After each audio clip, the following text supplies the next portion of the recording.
Okay चलिए start करते हैं। बैठ जाओ जल्दी। एंशिएंट के लगभग सभी टॉपिक्स खत्म हो गए अकॉर्डिंग टू द सिलेबस, है ना। हम लोग जो कल तक फाइनल कर लिए थे पूरा का पूरा। आज वर्ल्ड हिस्ट्री का क्लास है आपका। वर्ल्ड हिस्ट्री का सेक्शन शुरू हो रहा है और वर्ल्ड हिस्ट्री के सेक्शन को पहले तो बाई सिलेबस डिस्कस कर लेंगे। आज जनसंख्या ठीक ठाक लग रही है, है ना। हाँ, कल की धमकी का इफेक्ट पड़ा है थोड़ा बहुत। रोज धमकियाँ दिया करूँगा आप लोगों को। अभी अभी अटेंडेंस होगी सबकी, फिर से अटेंडेंस होगी। जी। हाँ, ऑनलाइन का भी प्रभाव है, यहाँ का भी है। अच्छी बात है, चलो बढ़िया। आप लोगों का फायदा है, इसमें कुछ नुकसान नहीं। तो विश्व इतिहास, ठीक है। विश्व इतिहास एक ऐसा टॉपिक है जो आपको लगता होगा शायद आपके मेंस का टॉपिक है ना। कल हम लोग डिस्कस कर रहे थे इस बारे में थोड़ा। मेंस का नहीं, आपके प्रीलिम्स का भी टॉपिक बन चुका है उस समय में। और मेंस के टॉपिक में सिर्फ और सिर्फ अगर आप इसको GS 1 का टॉपिक मान रहे हो तो ये भी एक बड़ी भूल है। ये GS 1 का पार्ट नहीं है। आज के समय में ये बहुत ब्रॉड हो चुका है, क्योंकि जब हम लोग वर्ल्ड हिस्ट्री की या विश्व इतिहास की बात कर रहे होते हैं तो विश्व इतिहास का मतलब होता है कि आपके अंतर्राष्ट्रीय संबंधों का उल्लेख भी इसी के सेक्शन के तहत किया जाता है, ठीक है। तो विश्व इतिहास रिलेट करता है आपके इंटरनेशनल रिलेशन से, अंतर्राष्ट्रीय संबंधों से। साथ ही साथ में एथिक्स एंड मॉरलिटी के अंदर भी इसका योगदान है, देखने को मिलता है। तो GS 1 अब सुन लो बहुत ध्यान से। क्लास में बातें बाहर कर ली ना, अब यहाँ शांत बैठ जाओ थोड़ी देर। जब हम बातें करें तब बातें करना साथ में, ठीक है। चलो, विश्व इतिहास के अंतर्गत हम लोगों को कुछ ऐसे टॉपिक्स के ऊपर चर्चा करनी है जो टॉपिक्स आप लोग लगभग बहुत पॉपुलर सुनते जरूर रहते हो, लेकिन उसके बारे में डेप्थ नॉलेज के बारे में हम नहीं जानते। जैसे वर्ल्ड वॉर आप सबने बहुत सुना है, ठीक है। विश्व ये पूरा का पूरे वॉर हुए थे पूरी दुनिया के अंदर, जो युद्ध हो रहे थे, उन सब के बारे में आप सबने सुन रखा है। आपने फ्रांस की क्रांति के बारे में भी सुना होगा, इंग्लैंड की क्रांति के बारे में भी सुना होगा, अमेरिका को आजादी मिली वो भी सुना होगा, चाइना में रिवॉल्यूशन हुआ वो भी सुना होगा, इटली का, जर्मनी का, इन सब का यूनिफिकेशन हो रहा है या इनका एकीकरण हो रहा है। ये सब सुने सुनाए टॉपिक तो जरूर है, लेकिन आज इनके तह तक जाके हम लोग इनके बारे में डिस्कस करने वाले हैं, ठीक है। 1 बाय 1 एक एक करके सिलेबस के ऊपर डिस्कशन करना है और फिर सिलेबस के डिस्कशन के बाद में हम लोग सीधा टॉपिक के ऊपर चले आएंगे, ठीक है। विश्व इतिहास, उसकी परिभाषा, डेफिनेशन सब देख लेंगे एक एक करके। पहले थोड़ा सा डिस्कशन कर लेते हैं सिलेबस का, कि क्या क्या चीजें आपको इसके अंदर पढ़नी है, उसके बारे में देख लेते हैं, ठीक है। देखिए, अप्रोक्स इस पूरे के पूरे सिलेबस को खत्म करने में जो टाइम लगता है वो अप्रोक्स 30 घंटे का है, 30 आवर्स का है, ठीक है। 30 घंटे के अंतर्गत ये सिलेबस खत्म होता है। बट नो डाउट हम लोग को यहाँ पे 30 घंटे तो नहीं मिलने वाले इस पूरे सिलेबस को खत्म करने के लिए, कुछ कमी ही मिलेगी, है ना। हो सकता है इससे हाफ मिले, तो हम लोग उस हिसाब से सिलेबस को कवर करेंगे। बट ये ध्यान रखिएगा कि आपके मेंस के अंदर या फिर प्रीलिम्स के अंदर आने वाले कोई भी टॉपिक को यहाँ पे छोड़ा नहीं जाएगा, ठीक है। उन सबको डिटेल में कवर कराया जाएगा। देखिए, विश्व इतिहास, ये जो बेसिकली हम लोग बात करते हैं 18वीं शताब्दी से शुरू करते हैं इस पूरे के पूरे इतिहास को। 18th सेंचुरी, 19th सेंचुरी और 20th सेंचुरी, इस पूरे के पूरे इतिहास का जो क्लासिफिकेशन है वही हम लोग विश्व इतिहास के अंतर्गत पढ़ने वाले हैं, ठीक है। क्योंकि देखिए, विश्व इतिहास तो बहुत पुराना है। मेसोपोटामिया, इजिप्शियन सिविलाइजेशन, ये सब सिविलाइजेशन भी विश्व इतिहास का पार्ट जरूर है, लेकिन इन सब से रिलेटेड कभी कोई क्वेश्चन नहीं पूछे जाते, तभी इसको सिलेबस में पार्ट भी नहीं बनाया गया। पार्ट बनाया गया मॉडर्न वर्ल्ड हिस्ट्री को, ठीक है। जैसे मॉडर्न इंडियन हिस्ट्री होती है आपकी, उसी तरीके से मॉडर्न वर्ल्ड हिस्ट्री को इसका पार्ट बनाया गया आपके सिलेबस का, जहां से क्वेश्चन आते हैं। अब देखो इसमें से क्वेश्चन आते कहाँ का है। GS 1 नो डाउट आप लोगों को पता है कि हिस्ट्री इसका पार्ट है, और हिस्ट्री के अंदर मेंस के अंदर सीधे सीधे 2-3 क्वेश्चन हर साल आते हैं सीधा लिखने के लिए, ठीक है। और वो 2-3 क्वेश्चन, हर क्वेश्चन लगभग 15 नंबर का होता है। हर क्वेश्चन लगभग 15 नंबर का होता है। 15 नंबर के क्वेश्चंस को अगर आप देखोगे तो 45 मार्क्स तक आप यहाँ से गेन कर सकते हो इस सब्जेक्ट को पढ़ने के बाद, अगर आप GS 1 का पेपर अटेम्प्ट कर रहे हो। ये GS 1 है। GS 1 के बाद में GS 2 के ऊपर चले आप।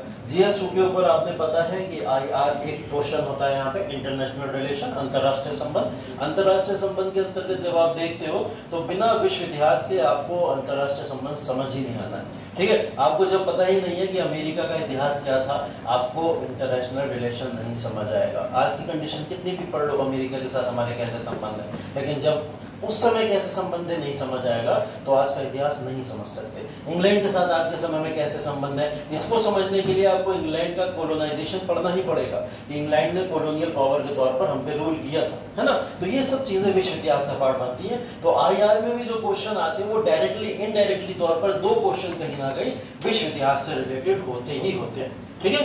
तो 30 मार्क्स हम लोग यहाँ पे मान के चले, ठीक, 30 मार्क्स अप्रोक्स यहाँ पे आ जाता है। उसके बाद में GS4 आपका कौन सा क्वेश्चन होता है, एथिक्स एंड मॉरलिटी होता है, ठीक है।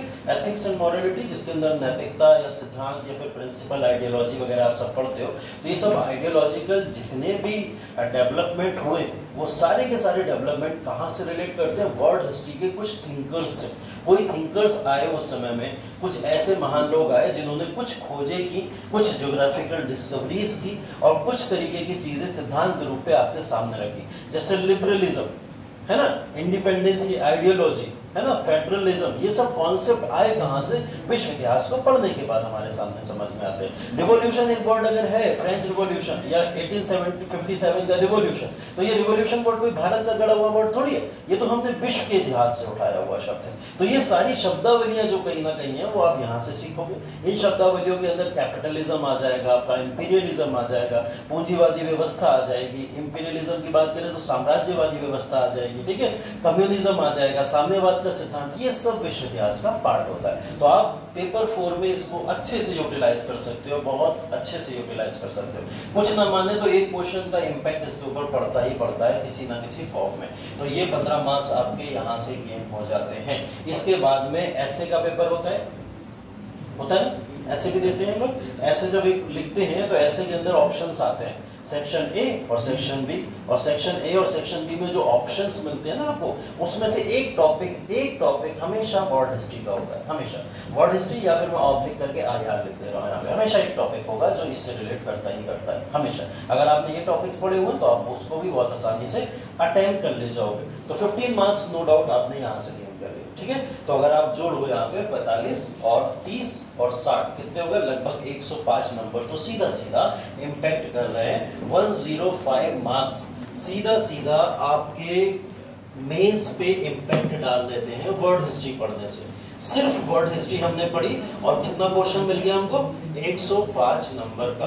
अब ये लोग जो लोग कहीं ना कहीं धोखे में रहते हैं कि विश्व इतिहास को पढ़ने से हमें क्या ही फायदा मिलेगा, 2 क्वेश्चन मात्र आते हैं। सब लोग की यही थिंकिंग है जो मेंस के पेपर दे रहे हैं बैठे हुए, उनकी थिंकिंग यही होती है कि मेंस में हम लोग वर्ल्ड हिस्ट्री को यूज कर रहे हैं तो 2 से 3 क्वेश्चन GS1 में मिल जाते हैं बस।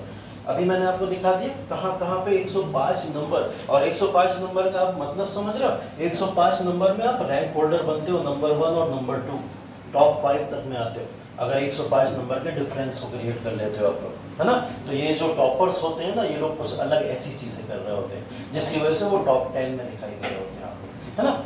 तो ये मेन चीज है, इसलिए हमको समझना जरूरी है। अब देखो प्रीलिम्स में क्या इसका इंटरेस्ट किस तरीके से बढ़ता चला जा रहा है। प्रीलिम्स में अगर बात करें तो हर साल लगभग IR और वर्ल्ड हिस्ट्री इन दोनों टॉपिक से मिला के ऑन एन एवरेज पिछले 3 सालों से 15 क्वेश्चन आता है।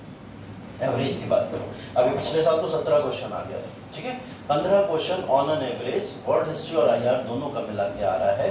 15 क्वेश्चन प्रीलिम्स में, 15 क्वेश्चन आपको भी बहुत अच्छे से वैल्यू पता है उसकी कि 15 क्वेश्चन मतलब क्या होता है, आपने एक छलांग लगा दी मेंस की तरफ, है ना।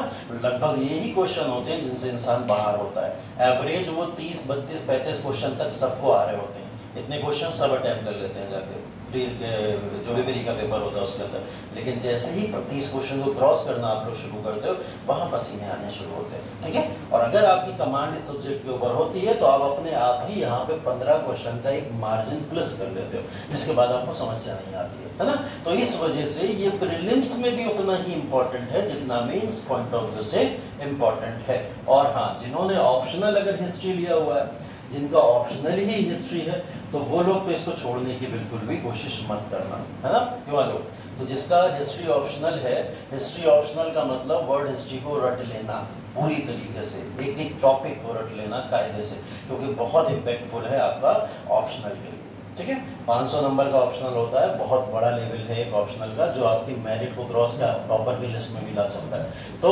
हिस्ट्री के लिए आपको ये पढ़ना बहुत जरूरी होता है, ठीक है। तो आई थिंक ये बातें तो समझ आ गई होगी, इंपॉर्टेंस आपको समझ आ गई होगी कि वर्ल्ड हिस्ट्री आपको पढ़ना क्यों है, क्यों जरूरी है। हाँ चरण पूछिए।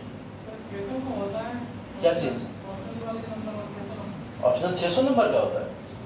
600 नंबर? हाँ अरे मैं पीसीएस की बात कर रहा था ना, 250 नंबर वाली।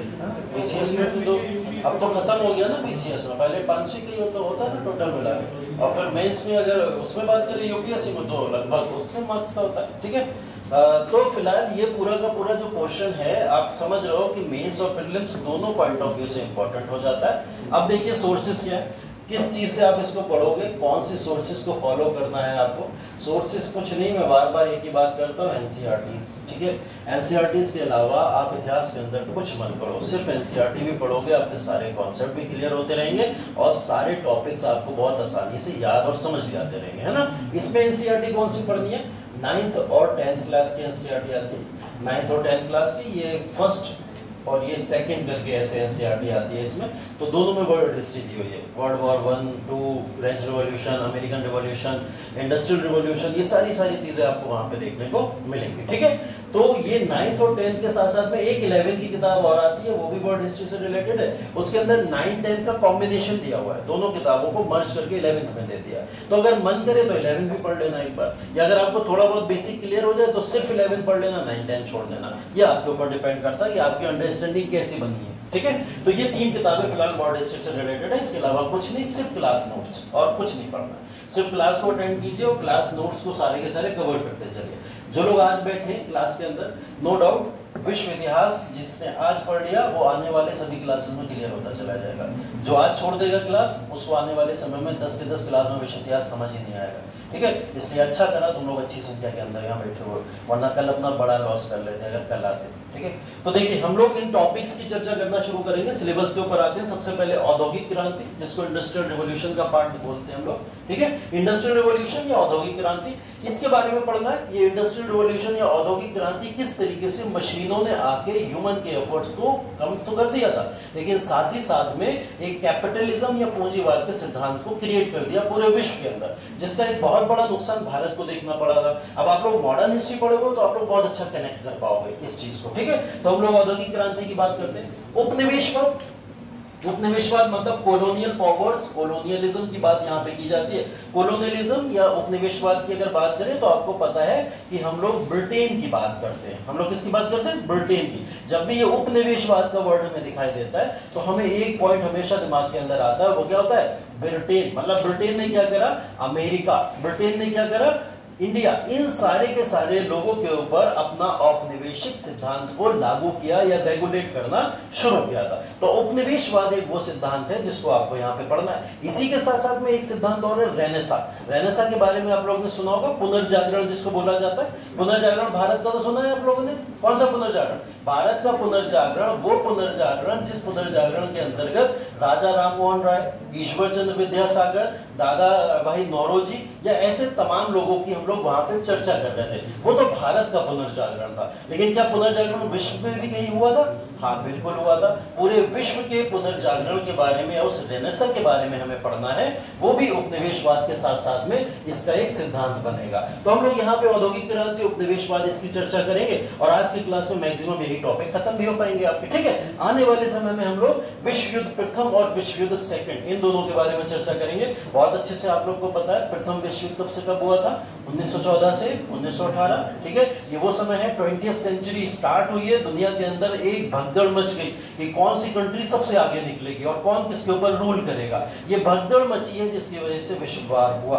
और किस तरीके से विश्व युद्ध एक छोटे से बच्चे की गलती की वजह से हो गया था। बड़ी इंटरेस्टिंग स्टोरी है। ऐसा नहीं है कि बड़ी बड़ी कंट्रीज आपस में भिड़ गई आगे, नहीं, एक छोटे से बच्चे की गलती की वजह से विश्व युद्ध बड़ा सा छिड़ गया। उसके बारे में चर्चा करेंगे। फिर विश्व युद्ध सेकंड की तरफ आएंगे।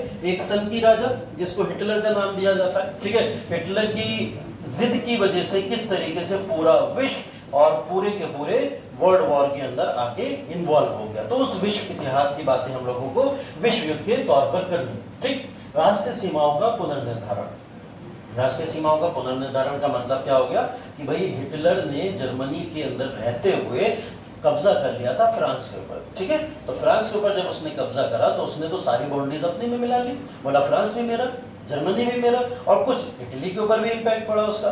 तो क्या हुआ, फिर से जब इन्होंने अपनी अपनी आज़ादी लेना शुरू करी, जब इन्होंने अपने आप को इंडिपेंडेंट करना शुरू करा, तो इन्होंने अपनी अपनी नई नई बाउंड्रीज क्रिएट करी। तो वो नई बाउंड्रीज का पुनर्निर्धारण यहाँ पे चर्चा कराएगा। तो इन चर्चाओं की बात हम लोग बाउंड्रीज के फिर से डेवलपमेंट को लेकर यहाँ पे करने वाले हैं, ठीक है। उसके बाद में राजनीतिक दर्शन, पॉलिटिकल फिलॉसफी है। पॉलिटिकल फिलॉसफी, जैसे मैं बार बार शब्द की बात कर रहा था आपसे, पूंजीवाद, कैपिटलिज्म। ये कैपिटलिज्म की आइडियोलॉजी है क्या? पूंजीवाद हम बोलते किसको है, और पूंजीवाद के क्या कारण है, किस तरीके से ये इम्पैक्ट डालता है सोसाइटी पे, और क्या इसके पॉजिटिव पर्सपेक्टिव है और क्या इसके नेगेटिव पर्सपेक्टिव है। दोनों तरीके के पर्सपेक्टिव को पढ़ेंगे, क्योंकि आप सुनते होंगे कि भारत के अंदर इस समय की गवर्नमेंट कैपिटलिस्ट आइडियोलॉजी की गवर्नमेंट है। सुनते होंगे आप लोग के कहीं ना कहीं अगर आइडियोलॉजिकल गवर्नमेंट्स की तरफ जाओगे तो आपको समझ में आएगा कि जो भारतीय जनता पार्टी की गवर्नमेंट है वो कैसी है, वो पूंजीवादी, कहीं ना कहीं कैपिटलिस्ट आइडियोलॉजी की गवर्नमेंट है। और दूसरी तरफ आप ये भी वर्ड सुनते होंगे, समाजवाद, है ना। समाजवाद मतलब सोशलिज्म की बात होती है यहाँ पे। इस आइडियोलॉजी की गवर्नमेंट किसको बोला जाता है? कांग्रेस को बोला जाता है। तो कांग्रेस की, तो ये भारत के अंदर ही हम एक विभाजन देख लेते हैं पूंजीवाद और समाजवाद के अंदर, ठीक है। दोनों ही आइडियोलॉजी अच्छी है। दोनों ही आइडियोलॉजी के तौर पर अगर हम लोग देखें तो दोनों ही आइडियोलॉजी की अपनी अपनी इंपॉर्टेंस है गवर्नमेंट को रन कराने में, ठीक है। दोनों के प्लस भी हैं, दोनों के माइनस भी हैं, उन सब की चर्चा यहाँ पे करनी है। प्लस साम्यवाद, साम्यवाद का सिद्धांत भारत के अंदर बहुत प्रभावी रूप से तो नहीं देखा जाता है, लेकिन चाइना और रशिया एक ऐसी कंट्रीज हैं, इन कंट्रीज के अंदर साम्यवाद के अलावा कुछ और देखा ही नहीं जाता, ठीक है। तो वो साम्यवाद का सिद्धांत कहाँ से आया, किस तरीके से आया, उस पूरे सिद्धांत को हम लोग को यहाँ डिस्कस करना है, ठीक है। उसके बाद में अमेरिका की क्रांति के ऊपर आ जाएंगे। अमेरिका की क्रांति का मतलब बेसिकली अमेरिका की आजादी की बातें हो रही है, ठीक है। अमेरिका अपने आप को आजाद कराता है। अमेरिका किसमें, कौन से इस समय में बंधन में बंधा हुआ है जो ये अपने आप को आजाद कराने में लगा हुआ है? किसमें? ब्रिटेन ने इसको कैद करके रखा हुआ है। मतलब जिस तरीके से ब्रिटेन हमारे ऊपर रूल कर रहा था, उसी तरीके से ब्रिटेन किसके ऊपर रूल कर रहा था? अमेरिका के ऊपर रूल कर रहा था। अमेरिका ने अपनी आजादी 1776 में ले ली, 1776 में आजाद हो गया। 1776 में इसने अपने आप को आजाद कर लिया था। तो वो 1776 की आजादी किस तरीके से इंपैक्टफुल थी भारत की आजादी के लिए भी, है ना। तो वो सारी चीजें हम लोगों को यहाँ डिस्कस करनी है। और ये अमेरिका के ऊपर रूल करना किस तरीके से ब्रिटेन को यहाँ फायदा देगा औद्योगिक क्रांति में, ये भी डिस्कशन इसी का पार्ट होगा, ठीक है। तो हम लोग यहाँ अमेरिका की क्रांति पढ़ेंगे, रशियन रिवॉल्यूशन पढ़ेंगे। रशियन रिवॉल्यूशन 1917 का इंसिडेंट, 1917 के अंदर। 1917 का समय अब आप लोग को पता है कौन सा है? वर्ल्ड वॉर प्रथम चल रहा है। वर्ल्ड वॉर प्रथम इस समय में चल रहा है, और इसी समय में रशिया के अंदर एक रिवॉल्यूशन हो गया, एक बहुत बड़ी क्रांति हो गई। उसके अंदर वो सब वहां के राजा से नाराज है कि तुमने पूरी जो रशिया की जनता है उसको वर्ल्ड वॉर में झोंक दिया, और यहाँ पे हम लोग अकाल से मर रहे हैं, हमारे पास खाने को नहीं है, तो हम अपने देश को बचाना चाहते हैं, हम विश्व युद्ध नहीं लड़ना चाहते। रशिया यहाँ विश्व युद्ध से अपने आप को बाहर कर लेता है, और किस तरीके से रशिया अपनी आजादी यहाँ पे सेलिब्रेट करता है, उसकी चर्चा 1917 में करनी है, ठीक है। फ्रेंच रिवॉल्यूशन 1789, ठीक है। 1789 के अंदर फ्रांस की क्रांति हुई, और फ्रांस ने अपने आप को यहाँ पर किस तरीके से लिबरेट कराया अपने यहाँ के ही राजा से। इसको किसी और से आजादी लेने की जरूरत नहीं थी। इसने क्या करा, अपने ही राजा से दुखी था, और अपने ही राजा से दुखी होकर इसने उन्हीं के खिलाफ में क्या करा, एक विद्रोह छेड़ दिया। और उसी विद्रोह के बाद में वहां पे डेमोक्रेटिक गवर्नमेंट किस तरीके से फॉर्म होती है। जैकोबिन क्लब का नाम आप लोग ने सुना होगा, जब हम लोग टीपू सुल्तान की बात कर रहे थे, वो जैकोबिन क्लब यहाँ पे फॉर्म कैसे होता है, उस सारी चीजों की चर्चा यहाँ पे हमें करनी है, तो ठीक है। फ्रांस की भी आजादी 1789 के अंदर यहाँ देखने को मिलेगी। इंपीरियलिज्म पर कॉन्सेप्ट आएगा यहाँ पे साम्यवाद। साम्यवाद की जब हम लोग बात कर, साम्राज्यवाद की जब हम लोग बात करते हैं, तो साम्राज्यवाद का मतलब बेसिकली इंग्लैंड किस तरीके से अपने साम्राज्य का विस्तार किया, जर्मनी ने किस तरीके से अपने साम्राज्य का विस्तार किया, क्योंकि जर्मनी सिर्फ जर्मनी में नहीं रहा, जर्मनी निकल के फ्रांस, इटली, ऐसी टेरिटरीज के अंदर भी चला गया था। तो हम लोग को यहाँ इंपीरियलिज्म की कॉन्सेप्ट को देखना है। नाजीवाद को पढ़ना है। नाजीवाद किसका सिद्धांत है? हिटलर, एडॉल्फ हिटलर ने नाजीवाद या नाजिज्म की फिलॉसफी दी थी, और सारे ही सारे लोगों को नाजी बोल दिया था। नाजी पार्टी की भी स्थापना की थी, ठीक है। उसकी फिलॉसफी थी नाजीवाद, जिसकी वजह से उसने नाजी पार्टी की स्थापना कर दी। तो ये नाजीवाद क्या है, और ये फिलॉसफी किस तरीके से अलग है? फासिज्म की फिलॉसफी है, फांसीवाद जिसको बोला जाता है। फांसीवाद देने वाला कौन है? हाँ? मसोलिनी, ठीक है, मसोलिनी इटली के अंदर देखेंगे हम लोग, जिस तरीके से जर्मनी में यहाँ देख रहे हैं वैसे इटली में एक देखेंगे तानाशाह और है जिसका नाम मसोलिनी है। वो डिट्टो पूरा का पूरा प्रॉपर तरीके से किसके सिद्धांतों पे चल रहा है, हिटलर के सिद्धांतों पे चल रहा है, बस आइडियोलॉजी का नाम बदल दिया उसने, नाजीवाद को फासिस्टवाद बोल दिया उसने, ठीक है। तो फासीवाद भी कुछ उसी तरीके का सिद्धांत है जो नाजीवाद से जोड़ता हुआ। तो ये सारी कहानियां उस समय की हम लोग पढ़ेंगे। उसके बाद देखेंगे यूनिफिकेशन ऑफ इटली, इटली का एकीकरण, ठीक है। इटली का एकीकरण का मतलब कुछ ऐसा समझो कि अगर ये इटली आज के समय में कुछ ऐसा दिखाई देता है, ठीक है, तो ये कुछ ऐसा दिखाई नहीं देता था। इटली कई पार्ट्स में टूटा था, एक इधर था, कुछ इधर था, कुछ इधर था, इन सबको एक किया गया, ठीक है। सारी बाउंड्रीज को साथ में लाया गया, ठीक है। सारी बाउंड्रीज का मतलब ये बाउंड्रीज ज्योग्राफिकली एक दूसरे से डिस्टेंट नहीं है, ठीक है। ऐसा मत समझ लेना किलोमीटर का डिफरेंस है इसमें सिर्फ आइडियोलॉजिकल डिफरेंस है। आइडियोलॉजिकल डिफरेंस का मतलब बाउंड्री तो ऐसे ही सटी हुई है इस तरीके से, लेकिन यहाँ पे एक क्लर्जी ग्रुप रूल कर रहा है, यहाँ पे एक जो शासक ग्रुप है रूलिंग वो रूल कर रहा है, यहाँ पे फार्मर या पीजेंट के लोग रूल कर रहे हैं। अलग अलग जगहों पर अलग अलग रूल देखने को मिले। तो इटली बिखरा हुआ था, ठीक है। ज्योग्राफिकली तो एक है लेकिन पॉलिटिकली ये आपस में एक दूसरे से अलग थे। तो इटली अपने आप को कैसे यूनिफाइड करता है उसकी एक स्टोरी यहाँ पे देखनी है। इसी तरीके से जर्मनी है, ठीक है। जर्मनी की कहानी ये तब है जब इस समय में हिटलर आया भी नहीं, ठीक है। हिटलर बाद में आएगा, कहाँ गया हिटलर, हाँ यार हिटलर बाद में आएगा। हिटलर की कहानी बात की है, लेकिन ये जो प्रॉपर तरीके से यूनिफिकेशन ऑफ जर्मनी है ये पहले हो चुका है, हिटलर से पहले हो चुका है। जर्मनी भी ऐसे ही टूटा हुआ था, जर्मनी को भी आके वहां पे जोड़ा गया और जर्मनी को जोड़ने की भी एक पूरी की पूरी आप यहाँ पे श्रृंखला पढ़ो, ठीक है। तो हम लोग यहाँ पे जर्मनी के बारे में पढ़ेंगे। फिर यहाँ पे शुरू होता है कोल्ड वॉर, ठीक है। टू नेशन थ्योरी जो हमने आपको बताई थी भारत के अंदर चलती थी, ऐसी वहां पे टू वर्ल्ड थ्योरी चला करती थी पूरे विश्व के अंदर। मतलब पूरा विश्व जो था वो दो ध्रुवीय मतलब दो तरीके के ध्रुव में बट गया था, टू पोलर्स में अपने आप को डिवाइड कर दिया था उसने। आइडियोलॉजिकल डिफरेंसेस देखने को मिले, कुछ लोगों ने बोला नहीं हम इस शक्ति के साथ में, कुछ लोगों ने बोला नहीं हम इस शक्ति के साथ में। तो ये जो पावर्स का कहीं ना कहीं एक डिवीजन था, इन पावर्स के डिवीजन के बेसिस पे दो पार्ट में वर्ल्ड बटा, जिसकी वजह से पूरे वर्ल्ड में कोल्ड वॉर शुरू हो गया। कोल्ड वॉर का मतलब हथियार चलाना नहीं, बमबारी नहीं होता है, आपस में आइडियोलॉजिकल डिफरेंसेस हो जाते हैं। वो किसी को बुरा मानते हैं, वो किसी को बुरा मानते हैं, सिर्फ इतना होता है, बस उसमें हथियार नहीं चलते हैं। जैसे कोल्ड वॉर आज के समय में देखा जाए तो इंडिया और चाइना में है, कोल्ड वॉर है, हथियार नहीं चल रहा है, वॉर नहीं चल रहा है, लेकिन कोल्ड वॉर है, ठीक है। और अगर वॉर्स की बात करें ओवरऑल तो हम लोग देखेंगे जिस तरीके से यूक्रेन और रशिया में चल रहा है, ठीक है, तो वो वॉर का फॉर्म ले लेता है। तो कोल्ड वॉर से एक अलग अगला जो पड़ाव है वो वॉर ही होता है, जिसके अंदर हथियार निकल के आ जाते हैं, ठीक है। कोल्ड वॉर का सिद्धांत हमें यहाँ पे पढ़ना है किस तरीके से होता है। यूनिपोलर वर्ल्ड, यूनिपोलर वर्ल्ड का मतलब बेसिकली हम लोग यहाँ पे ये वही पढ़ने वाले हैं कि किस तरीके से दो वर्गों में पूरे वर्ल्ड का विभाजन है और उस दो वर्गों के विभाजन को हम लोग किस तरीके से यूनिफाइड करने में लगे हुए, उस पूरे के पूरे सिद्धांत की बात यहाँ पे हम लोग को करनी, ठीक है। उसके बाद में डिसइंटीग्रेशन ऑफ यूएसएसआर है, यूएसएसआर का विघटन हो गया, ठीक है, मतलब यूएसएसआर जिसको आज के समय में रशिया बोलते हैं, ठीक है। यूक्रेन उसका ही एक पार्ट है। बहुत इंटरेस्टिंग स्टोरी है किस तरीके से यूएसएसआर इतना विघटित होकर इतने सारे राज्यों में कन्वर्ट हो गया। आज के समय में जो रशिया लड़ रहा है इसीलिए लड़ रहा है, वो कह रहा है यूएसएसआर का पार्ट था यूक्रेन एक समय में, आज अलग हो गया, हमें वापस से यूक्रेन चाहिए, है ना। वो अपने आप को फिर से यूएसएसआर बनाने में लगा हुआ है, यही लड़ाई है पूरी की पूरी। तो आज के समय से इसको कनेक्ट करेंगे, ठीक है, और कनेक्ट करते हुए इस पूरी आइडियोलॉजी को हम लोग पढ़ने वाले हैं। तो यूएसएसआर के बारे में पढ़ने वाले और चाइनीज रिवॉल्यूशन, ठीक है, चाइना की क्रांति। चाइना की क्रांति अप्रॉक्स 1949 के अप्रॉक्स आसपास की बातें हैं,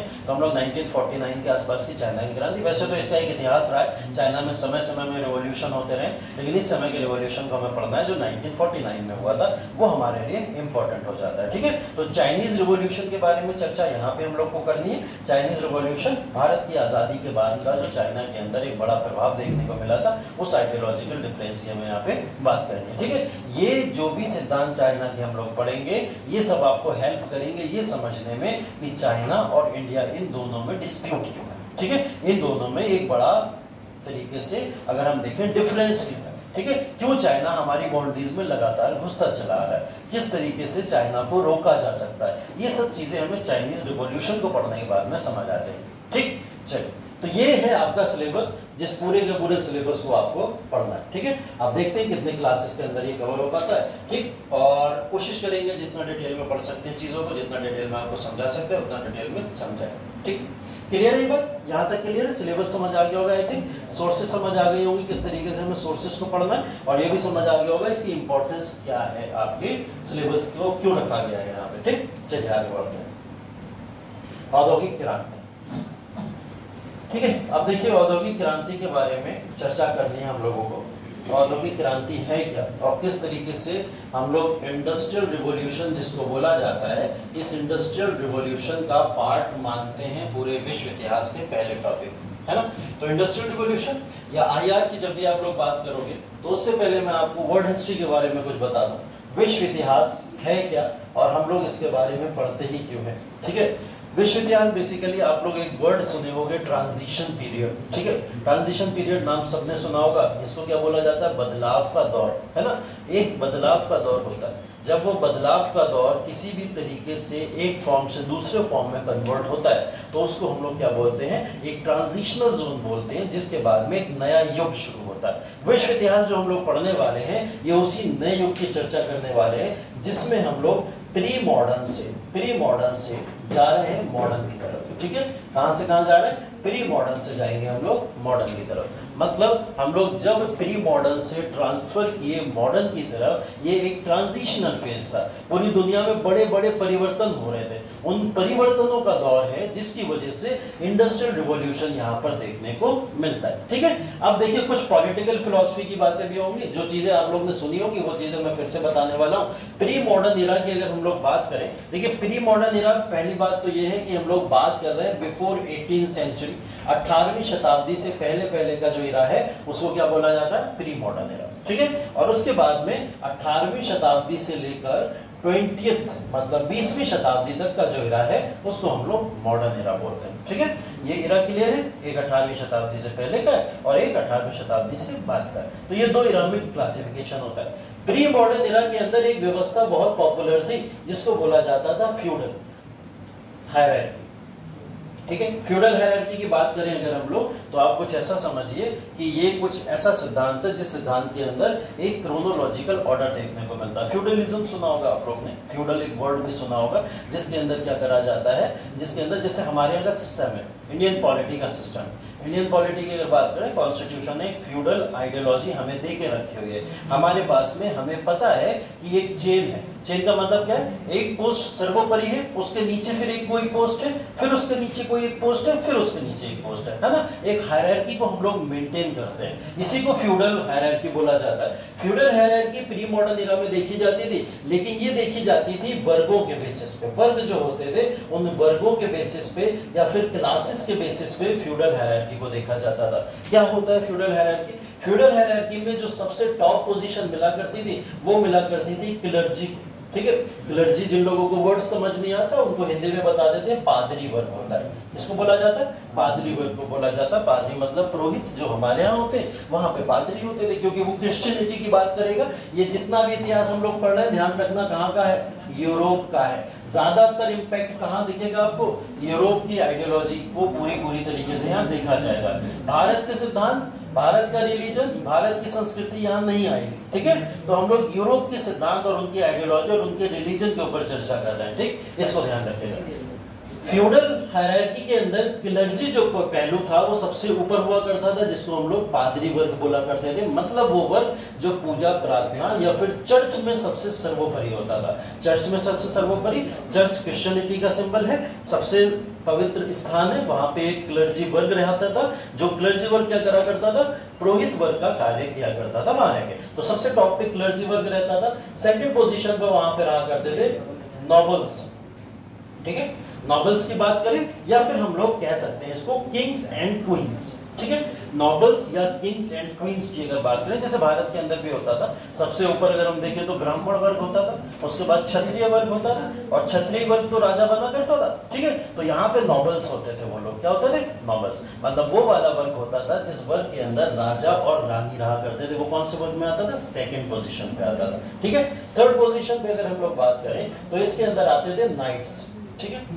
नाइट्स का मतलब बेसिकली होता है व्यापारी वर्ग, ठीक है। इसको बोला जाता है व्यापारी वर्ग को नाइट्स बोला जाता है। स्पेलिंग ये KNIGHTS, ठीक है। नाइट्स इसको बोला जाता है व्यापारी वर्ग, जो व्यापार के अंदर इन्वॉल्व रहते हैं, व्यापारी वर्ग होता है, उसको हम लोग नाइट्स बोलते हैं। तो ये तीसरे क्लास में आता था। जैसे ईस्ट इंडिया कंपनी जब भारत के अंदर आई तो ईस्ट इंडिया कंपनी क्या थी, ये नाइट्स का ही एक ऑप्शन था पूरी तरीके से, ठीक है। ईस्ट इंडिया कंपनी कोई रूलिंग क्लास थोड़ी था, ईस्ट इंडिया कंपनी तो एक व्यापारी वर्ग था, और वो व्यापारी वर्ग जब भारत के अंदर आया, ऐसे ही वर्गों को हम लोग क्या बोला करते थे, नाइट्स बोला करते थे। और फोर्थ पोजीशन पे यहाँ पे आते थे जिनको बोला जाता था सर्फ्स, सर्फ बोला जाता है। सर्फ वॉशिंग पाउडर निरमा वाला सर्फ नहीं है, ठीक है।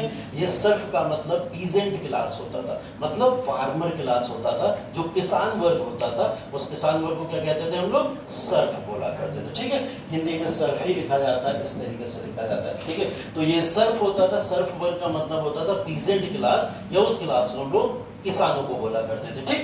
अब देखिए feudal hierarchy pre modern era में क्लर्जी, नोबल्स, नाइट्स और सर्फ इन क्रोनोलॉजी में बटी हुई थी, ठीक है। तो वहां पे एक चीज तो दिखाई दे रही है कि वहां पे क्लासेस का भेद है, क्लासेस के फॉर्म में डिवीजन है, ठीक है। और इस क्लासेस के डिवीजन को जब इन्होंने अपनी आवाज उठाई, सर्फ ने अपनी आवाज उठाई, क्यों आवाज उठाई, किसान है, किसान किस पे डिपेंडेंट है, एग्रीकल्चर पे, और एग्रीकल्चर ही एकमात्र ऐसा टूल था जिसकी वजह से सोसाइटी रन किया करती थी। सोसाइटी चलने के लिए या समाज को आगे बढ़ने के लिए एग्रीकल्चर पर डिपेंडेंसी जरूरी थी, क्योंकि उस समय में कोई बड़ी मशीनें तो नहीं लगी थी कि इंसान अपने व्यवसाय के ऊपर या किसी भी तरीके के बिजनेस के ऊपर फोकस कर पाए। तो इंसान किस पे फोकस करता था, एग्रीकल्चर के ऊपर। तो सारे के सारे लोग किस पे डिपेंड होते थे, इस वाले क्लास के ऊपर डिपेंड हुआ करते थे, ठीक है। तो ये क्लास अगर बगावत कर दे, सोचो, तो अगर ये क्लास बगावत कर दे तो क्या ऊपर के क्लास बचेंगे? ये ऊपर के जो तीन क्लास हैं, ये तीनों क्लास किससे बैठ के खा रहे हैं, जब किसान पैदावार कर रहा है तभी तो कुछ ना कुछ प्रॉफिट उसको ऊपर वाले क्लासेस को दे रहे हैं, ठीक है। चाहे वो पादरी वर्ग हो जाए, चाहे वो नोबल्स का वर्ग हो जाए, ये जितने भी वर्ग हैं, इन वर्गों के अंदर अगर हम देखें टैक्स की किसी भी तरीके की फिलॉसफी नहीं होती थी। ये लोग सोसाइटी को टैक्स नहीं देते थे, भाई सुप्रीम लोग हैं, टैक्स क्यों देंगे, है ना। तो ये लोग टैक्स नहीं दिया करते थे सोसाइटी को, तो टैक्स कौन देता था, यही वाले तो लोग देते थे, किसान लोग, है ना। और इन्हीं के टैक्स से कौन पढ़ लेते, सुप्रीम जो क्लास के लोग थे वो लोग उस समय पढ़ लेते, ठीक। तो इन्होंने तो बगावत कर दी, बोले एग्रीकल्चर भी हम लोग दें, खाने पीने को भी हम लोग दें, और टैक्स भी हम ही लोग दें, सब कुछ जब हम ही लोग दे रहे हैं तो हम लोग अब खेती करना ही छोड़ देंगे। इन्होंने बोला हम खेती नहीं करेंगे, खेती करना छोड़ देंगे। यूरोप के अंदर एक संघर्ष छिड़ गया इस बात को लेकर कि एग्रीकल्चर का डिक्लाइनेशन फेज आ गया, एग्रीकल्चर अपने डिक्लाइन की तरफ जाना शुरू हो गया, एग्रीकल्चर गिरना शुरू हो गया। एग्रीकल्चर के गिरने की वजह से क्वेश्चन मार्क उठाए इन लोगों के ऊपर, क्लर्जी के ऊपर और नोबल्स के ऊपर, राजाओं के ऊपर और पादरी के ऊपर। इनके ऊपर आरोप लगे कि आप धर्म की वजह से, आप अपनी सभ्यता की वजह से, और आप सिर्फ और सिर्फ रूल करने की वजह से शोषण कर रहे हैं कुछ लोगों का, ठीक है। तो इन्होंने बोला कि फ्यूडल हायरार्की को तुरंत परिवर्तित कर दिया जाए, खत्म कर दिया जाए फ्यूडल हायरार्की को। तो बोले फ्यूडल हायरार्की खत्म हो जाएगी तो फिर आएगा क्या, फ्यूडल का कोई ऑप्शन दिख रहा है आप लोगों को, क्या आ सकता है अगर फ्यूडलिज्म को खत्म कर दिया जाए? कोई एक फिलॉसफी अगर आप लोग के दिमाग में आ रही हो पूरी पॉलिटी पढ़ने के बाद, कौन सी हायरार्की ऐसी हो सकती है, या कौन सा सिस्टम ऐसा हो सकता है जिससे हम इस पूरे के पूरे क्लासिफिकेशन को खत्म कर दें और एक नए सिस्टम को शुरू कर दें, जो आज के समय में भी दिखाई देता है। क्या सिस्टम? हाँ, समाजवाद। अच्छा, और कुछ पॉलिटिकल टर्म कोई किसी तरीके का फ्यूडलिज्म को खत्म करने के बाद आ सकता है। फ्यूडलिज्म समझ रहे हो ना तुम लोग किसको बोल रहा हूं मैं, हिंदी इसका रूपांतरण कह सकते हैं शायद संघवाद, संघवाद बोलते हैं फ्यूडलिज्म, है ना, संघवादी होता है, ठीक है। तो ये संघवाद की बात कर रहा हूं मैं एक तरीके से। संघ में जो संघ होता है, सुप्रीम होता है, उसके नीचे कई सारे पोजीशन पे डिवीजन होते हैं, है ना। तो ये उस हायरार्की की हम लोग बात कर रहे हैं जिसके अंदर संघवाद में संघ सबसे सुप्रीम बन के बैठा रहता है और बाकी लोगों का नीचे क्या हो रहा है क्या नहीं हो रहा है उसके बारे में नहीं सोचा जाता है ना। आज के समय में तो सोचा जा रहा है, उस समय में नहीं सोचा जाता था। तो ये उस समय का फ्यूडलिज्म। अगर इस फ्यूडलिज्म को, संघवाद को खत्म करना है तो कौन सी फिलॉसफी को आपको लाके डालना पड़ेगा जिससे संघवाद खत्म हो जाए? डेमोक्रेसी, डेमोक्रेटिक, यस बिल्कुल सही। हम लोग डेमोक्रेटिक अगर आइडियोलॉजी को यहाँ पे ले आते तो शायद ये फ्यूडलिज्म की आइडियोलॉजी खत्म हो जाती। मतलब लोकतांत्रिक रवैये को लाके जब यहाँ पे इंस्टॉल कर दिया जाता तो फ्यूडलिज्म खत्म हो जाता। तो लोगों ने क्या करा, इन्होंने यही करा कि प्री मॉडर्न से जब मॉडर्न के ऊपर लोग आए, क्यों आए? क्योंकि ये सारे स्ट्रगल लोग झेल रहे थे। इन्होंने अपने आप को कन्वर्ट किसमें कर लिया? डेमोक्रेटिक आइडियोलॉजी में कन्वर्ट कर लिया। डेमोक्रेटिक आइडियोलॉजी का मतलब यहाँ फ्रीडम कतई भी नहीं है। ठीक है, फ्रीडम का मतलब मैं ये नहीं कह रहा हूं कि वहां पे उन्होंने फ्रीडम को खत्म कर दिया या फ्रीडम जैसी कोई चीज हुई। डेमोक्रेटिक आइडियोलॉजी का मतलब सिर्फ इतना है कि क्लासेस का एक विभाजन जो था वो खत्म हो गया। ठीक है, इन्होंने क्या करा, ये जो क्लासेस का जो विभाजन हुआ करता था उसको इस आइडियोलॉजी के साथ में खत्म कर दिया। इन्होंने बोला सभी वर्गों को समाज के अंदर इक्वल दर्जा देना चाहिए और उनको अपनी अपनी पर्सनल आइडियोलॉजी के साथ में फ्रीडम देनी चाहिए कि अगर क्लर्जी क्लास है तो क्लर्जी क्लास सिर्फ अपने बारे में सोचे और अपना भला करने के बारे में सोचे, जनता के बारे में सोचने की जरूरत नहीं है, जनता अपना खुद सोच लेगी, किसान अपना खुद सोच लेंगे। ऐसे किसानों को फ्रीडम दिया कि एग्रीकल्चर के ऊपर जिस तरीके का प्रॉफिट वो लेना चाहते हैं वो प्रॉफिट को वो अपने आप में ले सकते हैं। इस डेमोक्रेटिक आइडियोलॉजी ने एक नए शब्द को जन्म दिया जिसका मतलब था कैपिटलिज्म। ठीक है, डेमोक्रेटाइजेशन जब भी होता है एक्सट्रीम फॉर्म में किसी भी चीज का तो वो एक नए तत्व को जन्म देता है जिसका नाम होता है पूंजीवादी व्यवस्था। ठीक है, भारत के अंदर डेमोक्रेटिक आइडियोलॉजी पूरी तरीके से जब इंस्टॉल हुई थी 1947 में, मान लिया हम लोगों ने, तो जब 1947 में डेमोक्रेसी आई तो डेमोक्रेसी के आने के बाद में हम लोग तो सेलिब्रेट कर रहे थे कि डेमोक्रेसी आ गई, लोकतंत्र आ गया, सब फ्री हो गए। तो उन सब के फ्री होने के साथ में एक क्लास और भी तो फ्री हुआ था, जो व्यवसायी वर्ग था वो भी तो फ्री हुआ था। अब वो व्यवसायी वर्ग के हाथों में से एक जो कहीं ना कहीं एक हथकड़ी थी वो खुल गई थी। वो कौन सी हथकड़ी थी कि हमें हर चीज में गवर्नमेंट की परमिशन लेनी है जाकर, है ना।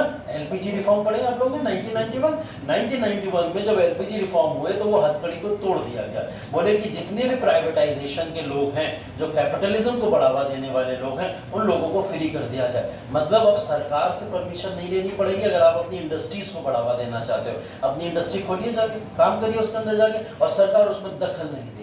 ठीक है, वरना तो हमारे यहाँ पे क्या चलता था, पास सिस्टम चलता था। जब तक किसी भी तरीके का रजिस्ट्रेशन नहीं कराते थे वहां पे जाके, सरकार जब तक परमिशन नहीं देती थी, जब तक कोई किसी भी तरीके का इंडस्ट्रियलाइजेशन का प्रोसेस कर ही नहीं पाता था, सब गवर्नमेंट के अंडर में था। लेकिन गवर्नमेंट ने फ्री कर दिया। ठीक, तो क्या हुआ, डेमोक्रेसी एक नए सिद्धांत को जन्म देती है जिसका मतलब कैपिटलिज्म होता है। तो हुआ क्या, इस कैपिटलिज्म ने क्या करा, पूंजीवाद को जन्म दिया। और पूंजीवाद का जन्म अब आप लोग समझ गए होगा क्यों हुआ होगा। ये उन वर्गों के द्वारा हुआ होगा जो यहाँ पे बैठे हुए हैं, नाइट्स। ठीक है, नाइट्स भी तो परेशान थे ऊपर के वर्गों से, और फिर नीचे वाले वर्ग ने भी परेशान करके रखा। किसने, किसानों ने बोला हम तुम्हारी मदद नहीं करेंगे, हम क्यों टैक्स दे तुम्हें। ऊपर वाले वर्ग इनकी मदद करने को तैयार नहीं थे। तो नाइट्स ने अपना एक नया रास्ता निकाला। उन्होंने बोला कि वो रास्ता निकालेंगे जिस रास्ते पे हम इंडिपेंडेंट होंगे, अपने तरीके से काम करेंगे। और उन्होंने क्या करा, कैपिटलिज्म, पूंजीवाद को बढ़ावा दिया। उन्होंने मार्केट खोल दिए। क्या खोल दिए, मार्केट। एक मार्केट खोल दिया, एक बाजार खोल दिया, और इस बाजार का सिर्फ एक मकसद रखा जिसका मतलब था प्रॉफिट। क्या मतलब था इसका, प्रॉफिट, लाभ। एक बाजार खुलेगी जिसका मतलब सिर्फ लाभ होगा। और ये लाभ पैदा कैसे होगा, ये लाभ पैदा होगा जब हम लोग किसी भी तरीके के इंडस्ट्री को इंस्टॉल करेंगे। ये अपना लाभ किस में देखते थे, इंडस्ट्री में देखा करते थे। तो कैसे जन्म हुआ कैपिटलिज्म का, कैपिटलिज्म का जन्म हुआ जब इन वर्गों का शोषण हुआ, इन वर्गों ने आवाज उठाई, जिसकी वजह से डेमोक्रेटाइजेशन होना शुरू हुआ देश के अंदर। उस डेमोक्रेटाइजेशन ने जन्म किसको दे दिया, पूंजीवादी व्यवस्था को दे दिया। पूंजीवादी व्यवस्था किसकी वजह से आई, नाइट्स की वजह से आई। क्यों आई, क्योंकि इन्होंने बोला हम अपने आप को इंडिपेंडेंट करके मार्केट खोलेंगे, वो बाजार क्या करेगा, हमें प्रॉफिट देगा, जिसके लिए हमें किसानों से कोई मतलब नहीं। बहुत उछलना है कि हम खेती करके तुम्हें खिला रहे हैं, लोग खेती करेंगे नहीं, है ना। हम क्या करेंगे, व्यवसाय करेंगे, व्यापार करेंगे, मार्केट के अंदर हम कपड़ा बेच लेंगे जाके, लेकिन तुम्हारा जो एग्रीकल्चर सिस्टम है उसको नहीं लेंगे। हम आयरन ले लेंगे, कोल ले लेंगे, लेकिन आयरन तो खेत से पैदा नहीं होगा। अगला वर्ड मैंने आयरन भी बोला, ठीक है। तो आयरन भी जो है बेसिकली वो कहीं ना कहीं उससे ही ले लेंगे, ठीक है। तो ये कई सारी चीजें इन्होंने क्या करी, मार्केट खोल के यहाँ पर बेचना शुरू कर दी। मार्केट हो गया, मार्केट से प्रॉफिट आना शुरू हो गया, और प्रॉफिट ने कन्वर्ट किसमें कर दिया, इंडस्ट्रीज में, ठीक है। इसी शब्द को हम लोग किस नाम से जानते हैं, औद्योगिक क्रांति के तौर पर, ठीक है। औद्योगिक क्रांति क्यों हुई, औद्योगिक क्रांति किसी एक वर्ग के जब उसको डिक्लाइन फेज में ले जाया गया, उस वर्ग के ऊपर प्रेशर डाला गया, उसका शोषण किया गया, उसने आवाज उठाई। आवाज उठाने की वजह से ऊपर के वर्ग परेशान हुए, क्लर्जी पे और नोबल्स पे तो इसका खासा फर्क नहीं पड़ा, किस पे पड़ा, नाइट्स पे ज्यादा फर्क पड़ा, क्योंकि आप लोग ने हमेशा सुना होगा महंगाई जब बढ़ती है तो कौन मारा जाता है, मिडिल क्लास, है ना। जो ऊपर वर्ग है वो तो वैसे ही रह जाता है, नीचे वाला वर्ग अपने आप को वैसे ही मेंटेन करा हुआ है ना, तो उसे उम्मीद नहीं होती है कि मुझे आगे बढ़ना है। नीचे वाला वर्ग अपने आप को करा हुआ है, बोले बढ़ा दो, कितनी महंगाई बढ़ाना, जंगल से लकड़ी काट के खाना बना ले, है ना, तो वो अपने आप को वहां मैनेज कर लेते हैं। मिडिल क्लास को अपनी रेपुटेशन की फिक्र होती है, उसको पता होता है कि जंगल से लकड़ी काट के खाना बनाना शुरू करा तो पड़ोसी क्या बोलेगा, है ना, तो ये वाली फिक्र होती है, वो अपनी रेपुटेशन की वजह से उसमें मारा जाता है। तो मिडिल क्लास के ऊपर फर्क पड़ता है, यही फर्क नाइट्स के ऊपर पड़ा। तो नाइट्स ने एक नई खोज करी और उन्होंने बोला हम इंडस्ट्रीज खोलेंगे, एक मार्केट में इंडस्ट्री लगाएंगे जो इंडस्ट्री हमको प्रॉफिट देगी। तो इस वजह से क्या शुरू हो गया, इंडस्ट्रियलाइजेशन शुरू हो गया, जिसको हम लोग औद्योगिकरण कहते हैं। कब की बातें हो रही है, औद्योगिक क्रांति कब हुई, अप्रोक्स 1750s की बातें हो रही है, 1750 के आसपास की बातें हो रही। ओवरऑल अगर मैं इसको एक सेंचुरी दे दूं तो 18th सेंचुरी की बातें हो रही हैं, जब औद्योगिक क्रांति को यहाँ पे लाया गया था। क्लियर है ये बात, औद्योगिक क्रांति आई किस तरीके से, इस पे किसी को कोई डाउट, क्लियर है यहाँ तक, ठीक है। तो ये क्लासिफिकेशन है किस तरीके से औद्योगिक क्रांति का जन्म हुआ। अब इस इमेज के अंदर आप लोग औद्योगिकरण के रूप में देख रहे होंगे कि बहुत सारे रेलवे ट्रैक पड़े हुए हैं, रेलवेज का भी विकास होना शुरू हुआ, टेलीग्राफ सर्विसेज का भी, टेलीफोन का भी, इंजन्स का भी, और ऐसी तमाम इंडस्ट्रीज धीरे धीरे एक्सप्लोर करती चली गई, है ना। तो इन सब के पीछे कारण क्या था, उन कारणों को भी समझना भी शुरू करते हैं, ठीक है। ये बात समझ आ गई हो तो बताओ आगे बढ़े, सबको समझ आ गई, क्लियर है। ये सब चीजें मैं इसमें लिखनी है ना।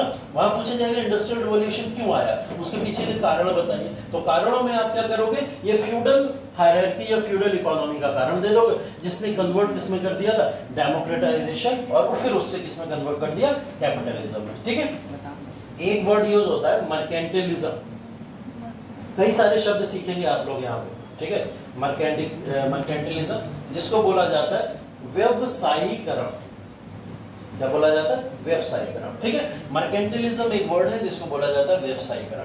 बेसिकली नाइट्स ने क्या करना शुरू करा था, नाइट्स ने क्या करना शुरू करा था, यही तो करना शुरू करा, व्यवसायीकरण। उन्होंने क्या करा, एग्रीकल्चर का व्यवसायीकरण कर दिया, ठीक है। अभी देखिए एग्रीकल्चर को छोड़ के पूरी तरीके से फेंक नहीं दिया गया कि एग्रीकल्चर से हमें कोई मतलब ही नहीं है, एग्रीकल्चर का भी अभी सहारा लेंगे ये लोग, किस तरीके से लेंगे उसके ऊपर अभी आते हैं। फिलहाल इस फेज को क्या बोला गया कि व्यवसायीकरण का ये दौर था, जिस दौर को उन्होंने किसमें कन्वर्ट कर दिया था, व्यवसायीकरण से कैपिटलिज्म में या पूंजीवादी दौर में कन्वर्ट कर दिया था, ठीक है। तो कुछ शब्दावलियां आप लोग टाइम टू टाइम सीखते रहोगे, वो शब्दावलियां जैसे जैसे आती रहेंगी मैं बताता रहूंगा, ठीक। इसमें कुछ नोट करने लायक है, कुछ है या कर लिया, चलो लिखो, हेडिंग डालो, औद्योगिक क्रांति।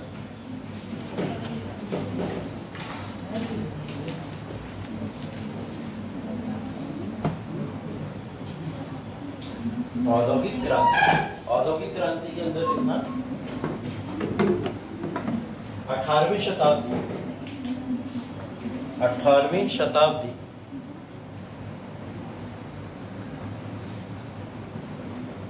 विश्व के अंदर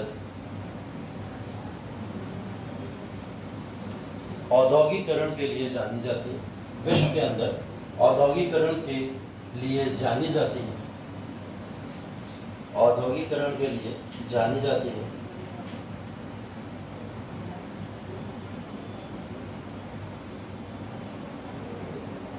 औद्योगिकरण विशेष रूप से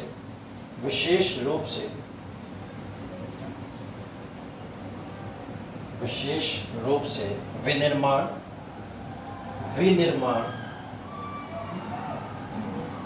प्रक्रियाओं में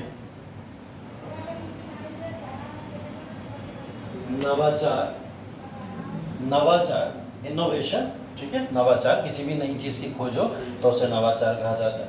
नवाचार की एक श्रृंखला है जिसने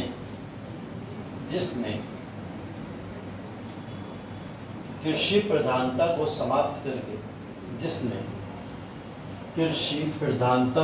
समाप्त करके एक नए औद्योगिक युग की शुरुआत एक नए औद्योगिक युग की शुरुआत की। ठीक है, इसके नीचे ये वाला चार्ट बना लेना, फ्यूडल हायरार्की वाला। फ्यूडल हायरार्की में वर्गों का क्लासिफिकेशन लिख लेना, फ्यूडल हायरार्की वाला इसके नीचे चार्ट बनाना। फ्यूडल हायरार्की में क्लासिफिकेशन लिख लेना, सबसे ऊपर पुरोहित जिनको क्लर्जी बोला जाता है, उसके नीचे नॉबल्स जो उसको नॉबल वर्ग बोला जाता है, जिसमें किंग्स और क्वींस वगैरह आते हैं। ठीक है, उसके बाद नाइट्स लिख लेना, नाइट्स में व्यापारी, और फिर उसके बाद में सर्फ लिख लेना, सर्फ का मतलब किसान या पीजेंट्स।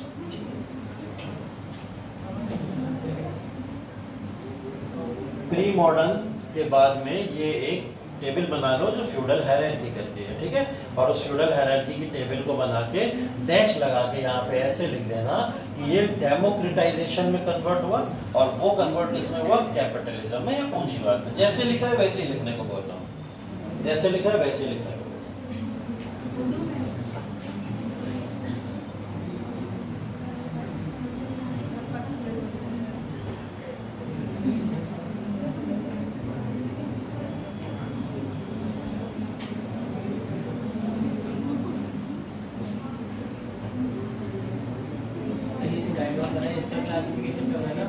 हाँ, औद्योगिक क्रांति का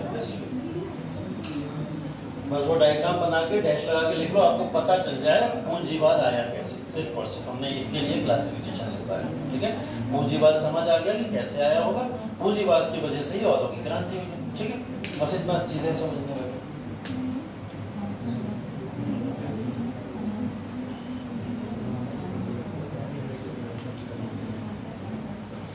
हो गया।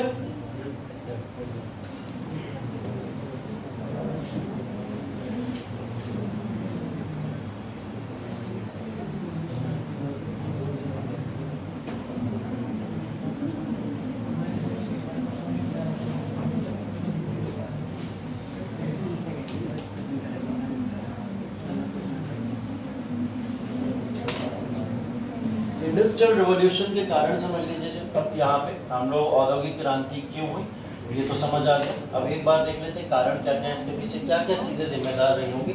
एक चीज जो आप लोग ने समझ ली वो फ्यूडल हायरार्की तो समझ आ गई होगी। थे अब एक एक करके चीजों को समझना शुरू करिए। हम लोग यहाँ पे चर्चा करेंगे सबसे पहले क्रूसेड सिस्टम की। ठीक है, क्रूसेड सिस्टम को बेसिकली बोला जाता है धर्मयुद्ध। क्रूसेड सिस्टम या धर्मयुद्ध। अगर हम लोग इंडस्ट्रियल रिवॉल्यूशन के कारणों को जानने की कोशिश करें, उसमें एक कारण हमें समझ आता है कि धर्मयुद्ध एक बड़ा कारण था जिसकी वजह से इंडस्ट्रियल रिवॉल्यूशन हुआ होगा। ठीक है, धर्मयुद्ध के ऊपर चलते हैं तो हम लोग फिर से फ्यूडल हायरार्की को अगर देखें तो फ्यूडल हायरार्की में आपको टॉप पोजीशन पे यहाँ पे क्लर्जी दिख रहे थे ना, और क्लर्जी का मतलब धर्म से है, मतलब ये धार्मिक पुरोहित है ना, और धार्मिक पुरोहित होने के नाते ये धर्म के सिद्धांतों सबसे ऊपर रखा करते थे। मतलब अगर बात की जाए कि अगर रिलीजन इज कॉन्स्टिट्यूशन बोल दूं मैं, तो ये बात कुछ गलत होगी, ये धर्म ही आपका संविधान है। ठीक, ये बात कुछ गलत तो नहीं होगी। तो यहाँ के लोग जितने भी पादरी वर्ग था, उस पादरी वर्ग ने वहां के लोगों को अगर कोई फ्रीडम या किसी भी तरीके का कोई कानून या नियम दिया हुआ था, वो सारा का सारा किसके बेसिस पे था, वो कॉन्स्टिट्यूशन उनका रिलीजन के बेसिस पे था। ठीक है, मतलब जो टॉप क्लास था वो नीचे की क्लासेस को ये कह के कंट्रोल किया करता था कि भाई हमारे धर्म में ये चीज नहीं लिखी हुई है तो आप समाज में ये चीज नहीं कर सकते। ठीक है, तो वहां की पूरी सोसाइटी एक धर्म में फंसी हुई थी, जिस धर्म से वो लोग बाहर नहीं निकल पा रहे थे, जिसकी वजह से उन्हें एक फ्रीडम नहीं थी कि कुछ नया सोच सके या नया कर सके। ठीक है, इस धर्म युद्ध में यहाँ के लोग उलझे हुए। ठीक, पहले तो कारण ये था। एक चीज और भी यहाँ पे, अब मैं अगर बात कर रहा हूँ 18th सेंचुरी की, तो 18th सेंचुरी का एरा आप लोग को बहुत अच्छे से जानते होंगे आप लोग इसके बारे में कि लगभग 17th सेंचुरी से लेकर 18th सेंचुरी तक का जो दौर था, इस दौर के अंतर्गत पूरी दुनिया के अंदर दो सुप्रीम रिलीजन देखने को मिला करते थे। एक क्रिश्चियनिटी की बात करते हैं हम लोग और एक इस्लाम की बात करते हैं हम लोग। ठीक है, यूरोपियन सोसाइटी में, और या फिर अगर आप पूरी दुनिया के अंदर इन दो रिलीजन को देखोगे तो ये दो रिलीजन उस समय में सबसे सुप्रीम रिलीजन के तौर पर देखे जाते हैं। ठीक है, क्रिश्चियनिटी और इस्लाम के बीच में एक बड़ा डिस्प्यूट था, और वो डिस्प्यूट किस बेसिस पे शुरू हुआ था, वो बेसिस भी आपको याद होगा जब मैंने आपको ऑटोमन एम्पायर बताया था। ठीक, ऑटोमन एम्पायर ये वही एम्पायर है जिस एम्पायर ने क्या करा था, कुछ बाउंड्रीज को बंद कर दिया था। ये वाली बाउंड्रीज बंद कर दी थी ना, क्लोज कर दी थी। किसके लिए? कि ये यूरोपियंस भारत के अंदर यहाँ से ना आ पाए, बंद कर दी थी ना ये सारी बाउंड्री। ठीक, तो ये लोग बेचारे घूम के कहाँ से आए? यहाँ से आए। इस तरीके से घूम के आए, वास्को डी गामा याद होगा आपको, ठीक है, इस तरीके से घूम के आए। ठीक, तो ये जो बाउंड्रीज पूरी की पूरी यूरोपियन सोसाइटी की बंद की गई थी, इसको लेके एक बड़ा स्ट्रगल यूरोप के अंदर चल रहा है दो कम्युनिटी के बीच में, एक क्रिश्चियनिटी और एक इस्लाम। इन दोनों कम्युनिटी के बीच में एक बड़ा स्ट्रगल चल रहा था। इस स्ट्रगल के ऊपर इस समय काल के अंदर 17 से 18 सेंचुरी के अंदर अगर हम लोग देखें तो 17 से 18वीं शताब्दी से पहले का जितना दौर है, इस पूरे के पूरे दौर के अंदर अप्रॉक्स 14 सेंचुरी से लेकर 17 सेंचुरी तक यूरोपियन सोसाइटी के ऊपर इस्लाम का बोलबाला था उस समय। ठीक है, क्योंकि ऑटोमन एम्पायर, और ऑटोमन एम्पायर की वजह से लगभग पूरे यूरोप के ऊपर वो अपना कंट्रोल रखा करते थे। ठीक है, तो इसकी वजह से भी एक दूसरा कारण बना कि यहाँ के लोगों ने बोला कि तुम अपने रिलीजन को ही अपना कॉन्स्टिट्यूशन बताते हो, जब तो रिलीजन को कॉन्स्टिट्यूशन बताते समय तुम इस बात को क्यों नहीं रोक पा रहे हो कि इस्लाम पूरी तरीके से अपना वर्चस्व पूरे यूरोप में लाता चला जा रहा है ना, और उसकी वजह से तुम लोग उनको तो नहीं रोक पा रहे हो, तुम हमें रोकने में लगे हो, है ना। मतलब अपने ही समाज के लोगों के ऊपर दबाव बना लो, लेकिन जब दूसरा समाज आया तो आप दूसरे समाज को कुछ बोल भी नहीं पा रहे, जिसकी वजह से इस्लाम पूरे यूरोप के ऊपर क्या हुआ था, अपना प्रभावी तरीके से कार्य करना शुरू कर दिया था। ये दूसरा प्रॉब्लम था। तो इससे क्या हुआ, क्रिश्चियनिटी और इस्लाम में इस 17 से 18 सेंचुरी में काफी ज्यादा स्ट्रगल देखने को मिले। ठीक है, जिनको हम लोग भाग किसका मानते हैं, धर्म युद्ध का भाग मानते हैं। तो इसकी वजह से क्या हुआ, क्रिश्चियनिटी या फिर क्रिश्चियन लोगों ने एक बात सोची, एक नई चीज सोची कि धर्म से बाहर निकलना पड़ेगा। अगर धार्मिक मतभेदों में उलझे रहेंगे तो हम लोग कभी भी अपनी सोसाइटी को आगे नहीं ले जा सकते। धार्मिक मतभेदों में ही तो उलझे हुए थे, जिसकी वजह से कहीं ना कहीं ये लोग अपने आप को ट्रेड में नहीं ले जा पा रहे थे। तब इन्होंने सोचा इस धर्म युद्ध से निकल के हम लोग व्यवसाय के ऊपर फोकस करते हैं, जिस व्यवसाय से क्या हुआ, पूंजीवाद का नया सिद्धांत जन्म लेता है। ठीक है, तो पहली प्रॉब्लम क्या थी, सबसे बड़ी धर्म युद्ध। धर्म युद्ध एक वो सिद्धांत था जिस धर्म युद्ध के सिद्धांत के तहत देखा गया कि क्रिश्चियनिटी और इस्लाम के संघर्ष को खत्म करने के लिए कुछ फिलोसफिकल लोगों ने क्या करा, कैपिटलिज्म या पूंजीवाद के सिद्धांत को मार्केट में लाके स्टार्ट कर दिया, जिसकी वजह से आपको भी पता है कि धर्म युद्ध इस समय में रुक गया। ठीक है, 17 से 18वीं शताब्दी या फिर 18 सेंचुरी की अगर बात करें, ये तो यूरोपियन की ही सेंचुरी है। 18वीं, 19वीं और 20वीं, अगर तीनों शताब्दियों को हम उठा के बात कर लें तो इसको बोला ही जाता है ना सेंचुरी ऑफ यूरोपियंस, है ना। यूरोपियों का काल कहा जाता है इसको। क्यों कहा जाता है, क्योंकि पूरे विश्व के ऊपर कहीं ना कहीं यूरोपीय अपना प्रभाव जमा दिए, है ना। चाहे वो पुर्तगाली हो, चाहे स्पेन के लोग हों, चाहे फिर आपके इंग्लैंड के लोग हों, कहीं के भी ये यूरोप के लोग होते थे, अपना प्रभाव जमाया करते थे। इन्होंने तरीका क्या निकाला था, पूंजीवाद का एक नया तरीका, जिससे धर्म युद्ध समाप्त हुआ और अब सारे के सारे लोग किधर बढ़ गए, पूंजीवाद की तरफ। तो अगर आपको पहला कारण इसमें लिखना पड़े, इंडस्ट्रियल रिवॉल्यूशन शुरू होने के पीछे कारण क्या था, धर्म युद्ध को समाप्त करना। धर्म युद्ध को समाप्त किया कुछ फिलोसफिकल लोगों ने, जिसकी वजह से पूंजीवाद शुरू हो गया। ठीक, दूसरा सुनो, दूसरा कारण है यहाँ पे जिसको हम लोग बोलते हैं ज्योग्राफिकल डिस्कवरी।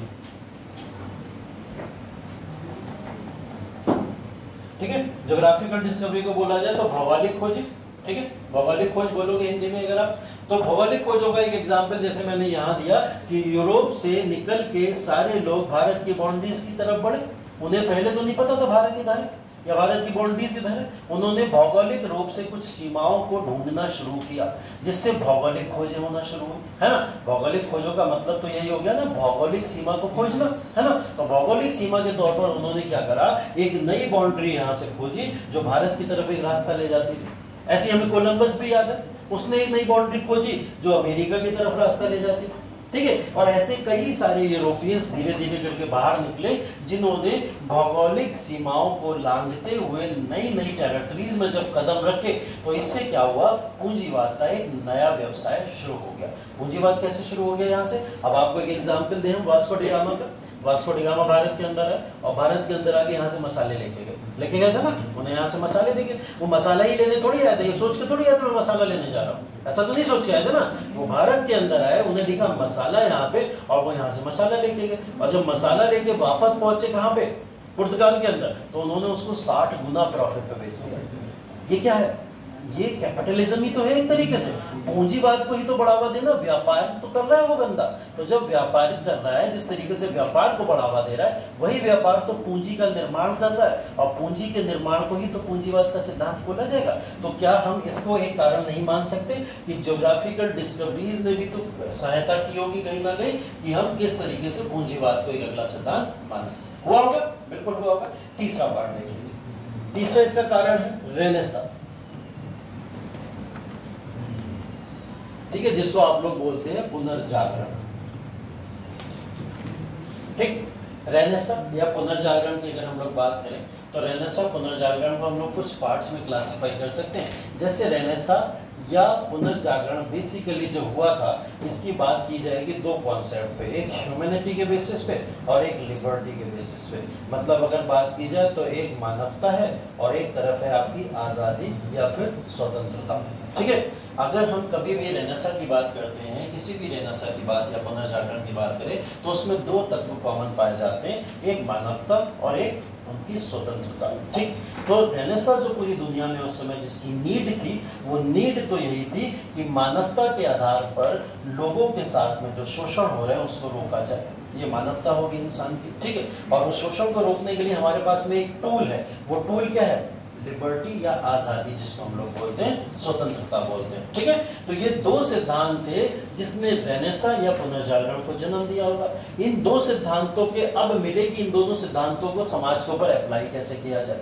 तो इन्होंने बोला अप्लाई करने का तरीका यह है कि सबसे पहले तो जो वर्ग के बीच में जिस तरीके का भेद है, इस भेद को खत्म कर दिया गया, तो हमें ह्यूमैनिटी और लिबर्टी के दोनों कॉन्सेप्ट मिल जाएंगे। ठीक, तो बोले वर्ग का भेद कैसे खत्म किया जाए? बोले वर्ग का भेद खत्म करने का एक ही मतलब है कि धर्म के सिद्धांत को ही खत्म कर दिया जाए। ठीक, धर्म के सिद्धांत को खत्म कर दिया जाए तो वर्गों का भेद मिट जाएगा। जैसे भारत के अंदर बुद्धिज्म जैनिज्म क्यों आया? उन्होंने धर्म ही खत्म कर दिया ना। बोले हम हिंदुज्म को मानते ही नहीं, तो हम ब्राह्मणिज्म को क्यों मानेंगे, हम शूद्र क्यों मानेंगे, हम क्षत्रिय क्यों मानेंगे, है ना? तो उन्होंने उसके लिए क्या करा? धर्म ही खत्म कर दिया। ठीक, ऐसा ही यूरोप के अंदर हुआ। यूरोप ने बोला वर्ग के भेद को खत्म करने का मतलब क्या? धर्म को खत्म कर दो। धर्म को खत्म क्यों करा जाए? क्योंकि ये क्लर्जी बहुत परेशान किए हुए थे, जो यहाँ का पुरोहित वर्ग था, ये बहुत परेशान किया हुआ था। बोले किसी भी तरीके से इस वर्ग को समाप्त कर दिया जाए। तो जब इस वर्ग को ही समाप्त कर दिया जाएगा, तब इंसान को सच में पुनर्जागरण की प्राप्ति हो जाएगी। पुनर्जागरण का एक इंपॉर्टेंट टूल क्या था कि पुनर्जागरण लोगों को मिल सकता है जब सारे लोग एक प्लेटफॉर्म पे आ जाएं। और वो एक प्लेटफॉर्म क्या हो सकता है? वो प्लेटफॉर्म हो सकता है कि कुछ इंडस्ट्रीज खोली जाए और उन इंडस्ट्रीज में कुछ वर्कर्स आएंगे, और वर्कर्स आके जब वहां पे वर्क करेंगे तो सबको इक्वल वेजेस भी मिलेगी और इक्वल राइट्स भी मिलेंगे। ठीक, इंडस्ट्रीज खोल गई, इंडस्ट्री ने क्या करा? लोगों को इक्वल वेजेस, बराबर सबको आय देना शुरू कर दी, बराबर अधिकार देना शुरू कर दिए, जिसने इसमें पूंजीवाद के एक नए सिद्धांत के रूप में जन्म लिया। ठीक है, तो एक अगला अगर हम सिद्धांत बात करें तो वो क्या हो सकता है? रेनेसां हो सकता है। ठीक, ये तीन सिद्धांत, एक हम लोग धर्मयुद्ध बोल रहे हैं जिसको क्रूसेड बोला जाता है। एक क्रूसेड सिद्धांत बना जिसकी वजह से पूरे समाज के अंदर देखने को मिला एक नया चैलेंज आया, जिस चैलेंज ने क्या करा? धर्मयुद्ध को समाप्त करके किसकी तरफ बढ़ गए? पूंजीवादी व्यवस्था की तरफ बढ़ गए, जिस पूंजीवादी व्यवस्था ने इंडस्ट्रियल रिवॉल्यूशन की शुरुआत कर दी होगी। ठीक है, बहुत सारे में देखा ज्योग्राफिकल डिस्कवरी, लोगों ने अपनी अपनी सीमाओं से हट के दूसरी जगह जाना शुरू करा। इसका एग्जाम्पल तो आप ये भी लिख सकते हो, एडवेंट ऑफ यूरोपियंस, आप सबने पढ़ा हुआ है। ठीक है, भारत के अंदर यूरोपियों का आगमन तो सबने पढ़ा ना। पुर्तगाल से यूरोपीय आए, भारत के अंदर आके इंडस्ट्री लगा गए। ठीक है, इंग्लैंड से अंग्रेज आए, भारत के अंदर आके इंडस्ट्री लगा गए, तो नई नई भौगोलिक सीमाओं की खोज करी और इंडस्ट्री लगाना शुरू कर दी। इसको भी तो इंडस्ट्रियलाइजेशन ही तो बोलोगे, औद्योगिक क्रांति ही तो है ये। ठीक, उसके बाद में एक नया कॉन्सेप्ट है, वो है रेनेसां, या जिसको हम लोग पुनर्जागरण कहते हैं। ठीक है, तो ये पुनर्जागरण का सिद्धांत किस तरीके से ह्यूमैनिटी और लिबर्टी के कहीं ना कहीं कॉन्सेप्ट को डेवलप करता है। ये दोनों चीजें कैसे आ सकती है? जब समाज में समानता होगी, वर्ग के भेद को खत्म कर दिया जाएगा। और वर्ग का भेद करा हुआ कौन था? क्लर्जी करे हुए थे। तो इन क्लर्जी को खत्म कैसे करोगे? धर्म ही खत्म कर दो। धर्म खत्म करोगे तो अपने कर्म के ऊपर ध्यान दोगे। कर्म कैसे लाया जाए? जब आप इंडस्ट्रीज खोल दोगे, सबको इक्वल वेजेस, इक्वल राइट्स देना शुरू कर दो। इसी सिद्धांत को क्या बोला जाएगा? पूंजीवाद का एक सिद्धांत बोला जाएगा, जिस पूंजीवाद के सिद्धांत ने नए इंडस्ट्रियल रिवॉल्यूशन को जन्म दिया होगा। ठीक, लिख लो, कारण लिख लो। बहुत स्पीड तो नहीं है, समझ आ रहा है? ठीक है। हाँ, कहीं दिक्कत हो किसी तरीके की बता देना, रोक के समझा दूंगा, कोई जल्दी नहीं।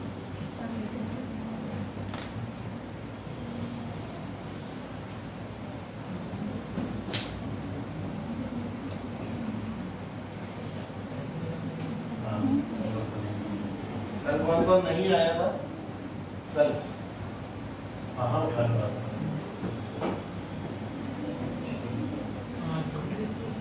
जो इस लिस्ट पे अपना नाम ऐड कर डरना मत, डरने वाली लिस्ट बस जो नहीं आया था वो अपना नाम इसमें नोट कर।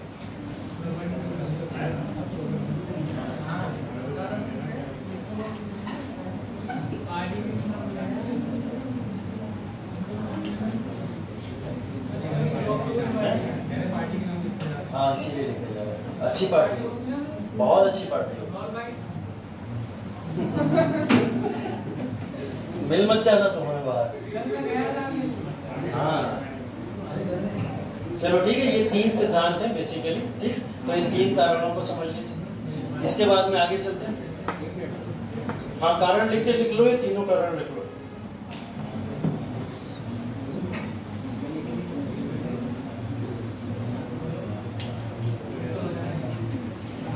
अब एक नई कॉपी बना लेना विश्व इतिहास की, है ना, उसके अलग से नोट्स हो, इसको रफली करो, लेकिन घर पे जाके उसको फेयर कर लेना।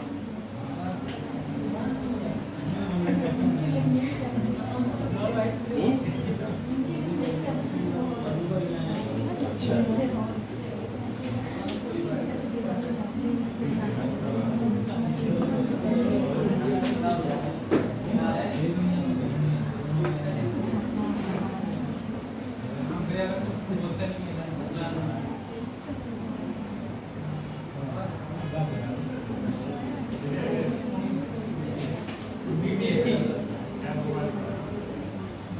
सबके नाम लिख लेना जो नहीं आए थे ध्यान से। अभी मैं काउंट कर लूंगा फिर से बच्चे सारे।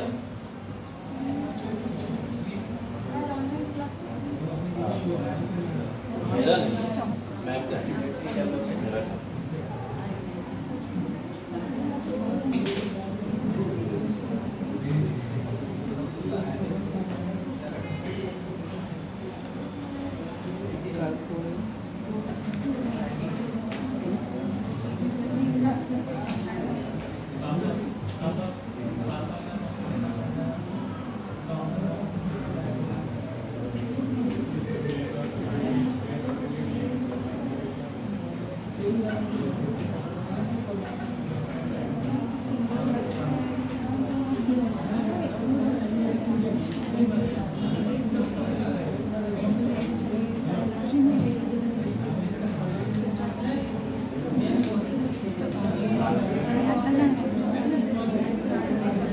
हाँ हो गए।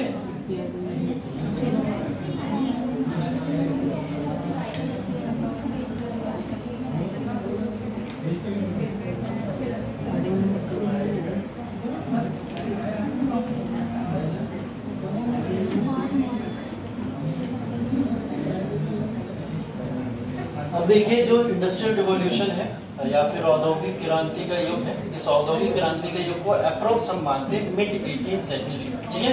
मिड 18th सेंचुरी मान लो आप, या फिर मैंने यहाँ पे 1750 लिख दिया, ठीक है। मिड 18th सेंचुरी या फिर 1750। इस समय काल में इंडस्ट्रियल रिवॉल्यूशन एक वर्ड के तौर पर आया, एक शब्द के तौर पर आया। पहली बार लोगों ने बोला औद्योगिकरण, पहली बार लोगों ने बोला इंडस्ट्रियल रिवॉल्यूशन हम इसको कहते हैं, या औद्योगिक क्रांति कहते हैं, ठीक है। किसकी वजह से बोला? एक व्यक्ति थे यहाँ पे अर्नोल्ड टॉयनबी, ठीक है। अर्नोल्ड टॉयनबी एक व्यक्ति थे इस समय जिन्होंने ये वर्ड कॉइन किया, जिन्होंने पहली बार बोला कि ये सारा का सारा सिस्टम जो आप इंडस्ट्रीज वाला समझ रहे हो ना, इसको हम लोग इंडस्ट्रियल रिवॉल्यूशन कहते हैं, ठीक है। इंडस्ट्रियल रिवॉल्यूशन जब अर्नोल्ड टॉयनबी ने आके बोला तो इन्होंने इसका नो डाउट क्लासिफिकेशन भी किया होगा। इन्होंने बोला इंडस्ट्रियल रिवॉल्यूशन 2 शब्दों से मिलकर बना है, एक है इंडस्ट्रियल और एक है रिवॉल्यूशन, ठीक है।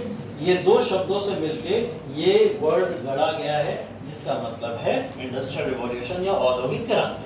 तो जब भी हम लोग इंडस्ट्रियल रिवॉल्यूशन या औद्योगिक क्रांति की बात करते हैं तो यहाँ पे जो इंडस्ट्रियल वर्ड है, इस इंडस्ट्रियल वर्ड का मतलब बहुत सिंपल और सादा सा है, इंडस्ट्रीज का ज्यादा से ज्यादा लगाना किसी भी रीजन में। ठीक है, इंडस्ट्रियलाइजेशन का मतलब हो गया कि जब आप इंडस्ट्रीज को लगाना शुरू कर देते हैं। इंडस्ट्रीज का मतलब क्या होता है? इंडस्ट्रीज के मतलब को भी मैं आपको समझा दूं। इंडस्ट्रीज का मतलब बेसिकली होता है मैन पावर एंड रिसोर्सेज। ठीक है, मैन पावर और रिसोर्सेज। जब भी ये तीन इकाइयां एक साथ आ जाए तब वहां पे क्या होता है, एक इंडस्ट्री वर्क करना शुरू कर देती है। ठीक है, मतलब काम करने के लिए आपको मानव चाहिए। ठीक है, और काम करने के लिए जो मानव जिस वस्तु के ऊपर काम करेगा उस वस्तु के लिए उसको पावर, मतलब पावर का मतलब वो रिसोर्सेज चाहिए जिन रिसोर्सेज के थ्रू उस इंडस्ट्री को क्रिएट किया गया। मतलब कुछ टूल्स चाहिए होंगे जिसकी वजह से एक मशीन बनेगी और वो मशीन क्या करेगी, एक पावर के रूप में कन्वर्ट होकर मानव से उसका कार्य करवाएगी। तो ये इंडस्ट्री का एक फॉर्मेशन हो। इंडस्ट्री के बाद में बोले रिवॉल्यूशन किसको बोला जाता है?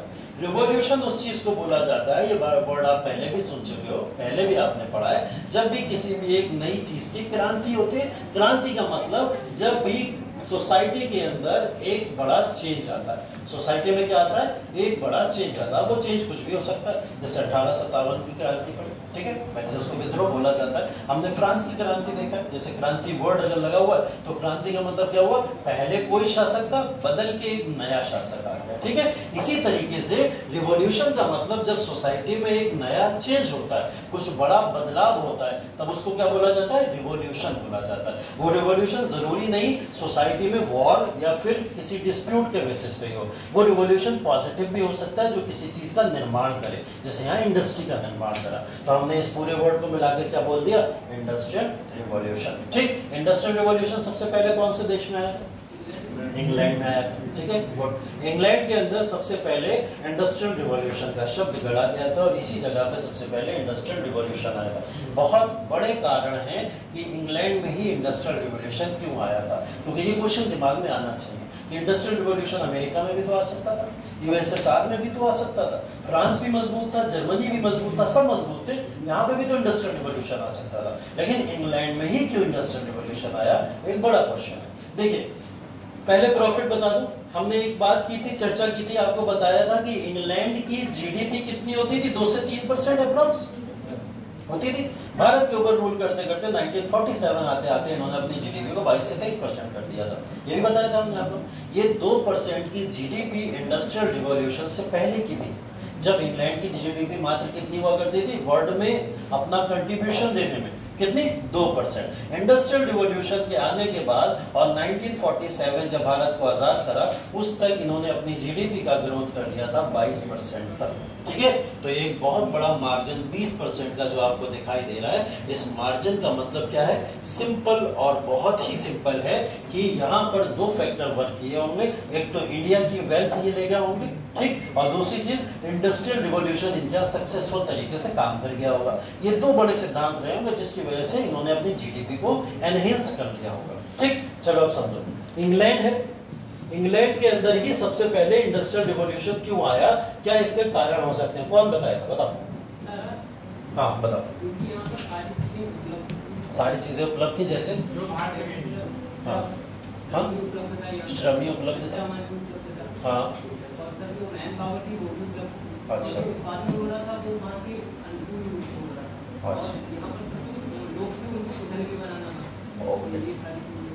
ओके, और कोई? ठीक है, और कोई? इंडस्ट्रियल रिवॉल्यूशन सिर्फ इंग्लैंड में ही क्यों हुआ, जैसे इन्होंने बताया, वो भी ठीक है। और भी कुछ जानना चाह रहा हूँ? हाँ, कृषि की क्रांति, ठीक है, चलो एक वो भी कारण है। कोई और बताएगा? कुछ और, कुछ नया, कुछ सोचो कि इंडस्ट्रियल रिवॉल्यूशन भारत में भी तो हो सकता था, अमेरिका में भी तो हो सकता था, ऐसा भी तो कुछ हो सकता था, लेकिन इंग्लैंड ही क्यों इसके ऊपर अपने आप को फादर ऑफ इंडस्ट्रियल रिवॉल्यूशन का टैग लेके घूम रहा है?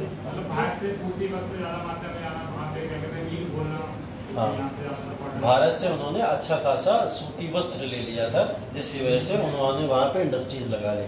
हाँ बताओ, चलो ठीक है। अधिकतर जगहों पर राज भी किया उसने, कारण ये भी है। अच्छा ठीक है, हाँ ठीक जा रहे हो तुम लोग, सही बता रहा हो। और कोई? अपनी कॉलोनी बना रही थी, वहाँ से इसको कच्चा माल मिलता था, प्रोसेस करने के लिए वहाँ रुपये की जरूरत पड़ती थी, इसलिए वहाँ का ठीक है। और कोई? मैं चाह रहा हूँ और लोग बोलो, कुछ नए शब्द रखो, अपने बातें रखो। हाँ, तकनीकी नवाचार, इनोवेशन इंग्लैंड के पास में ज्यादा था, है ना, इस वजह से। ठीक है, और कोई?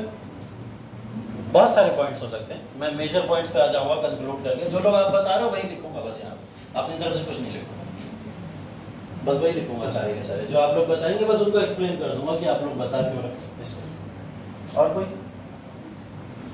किसी को कोई और चीज याद आ रही हो? नहीं? शुरू करें फिर? नहीं मेरे पास। देखिए, एक चीज है कॉटन, ठीक।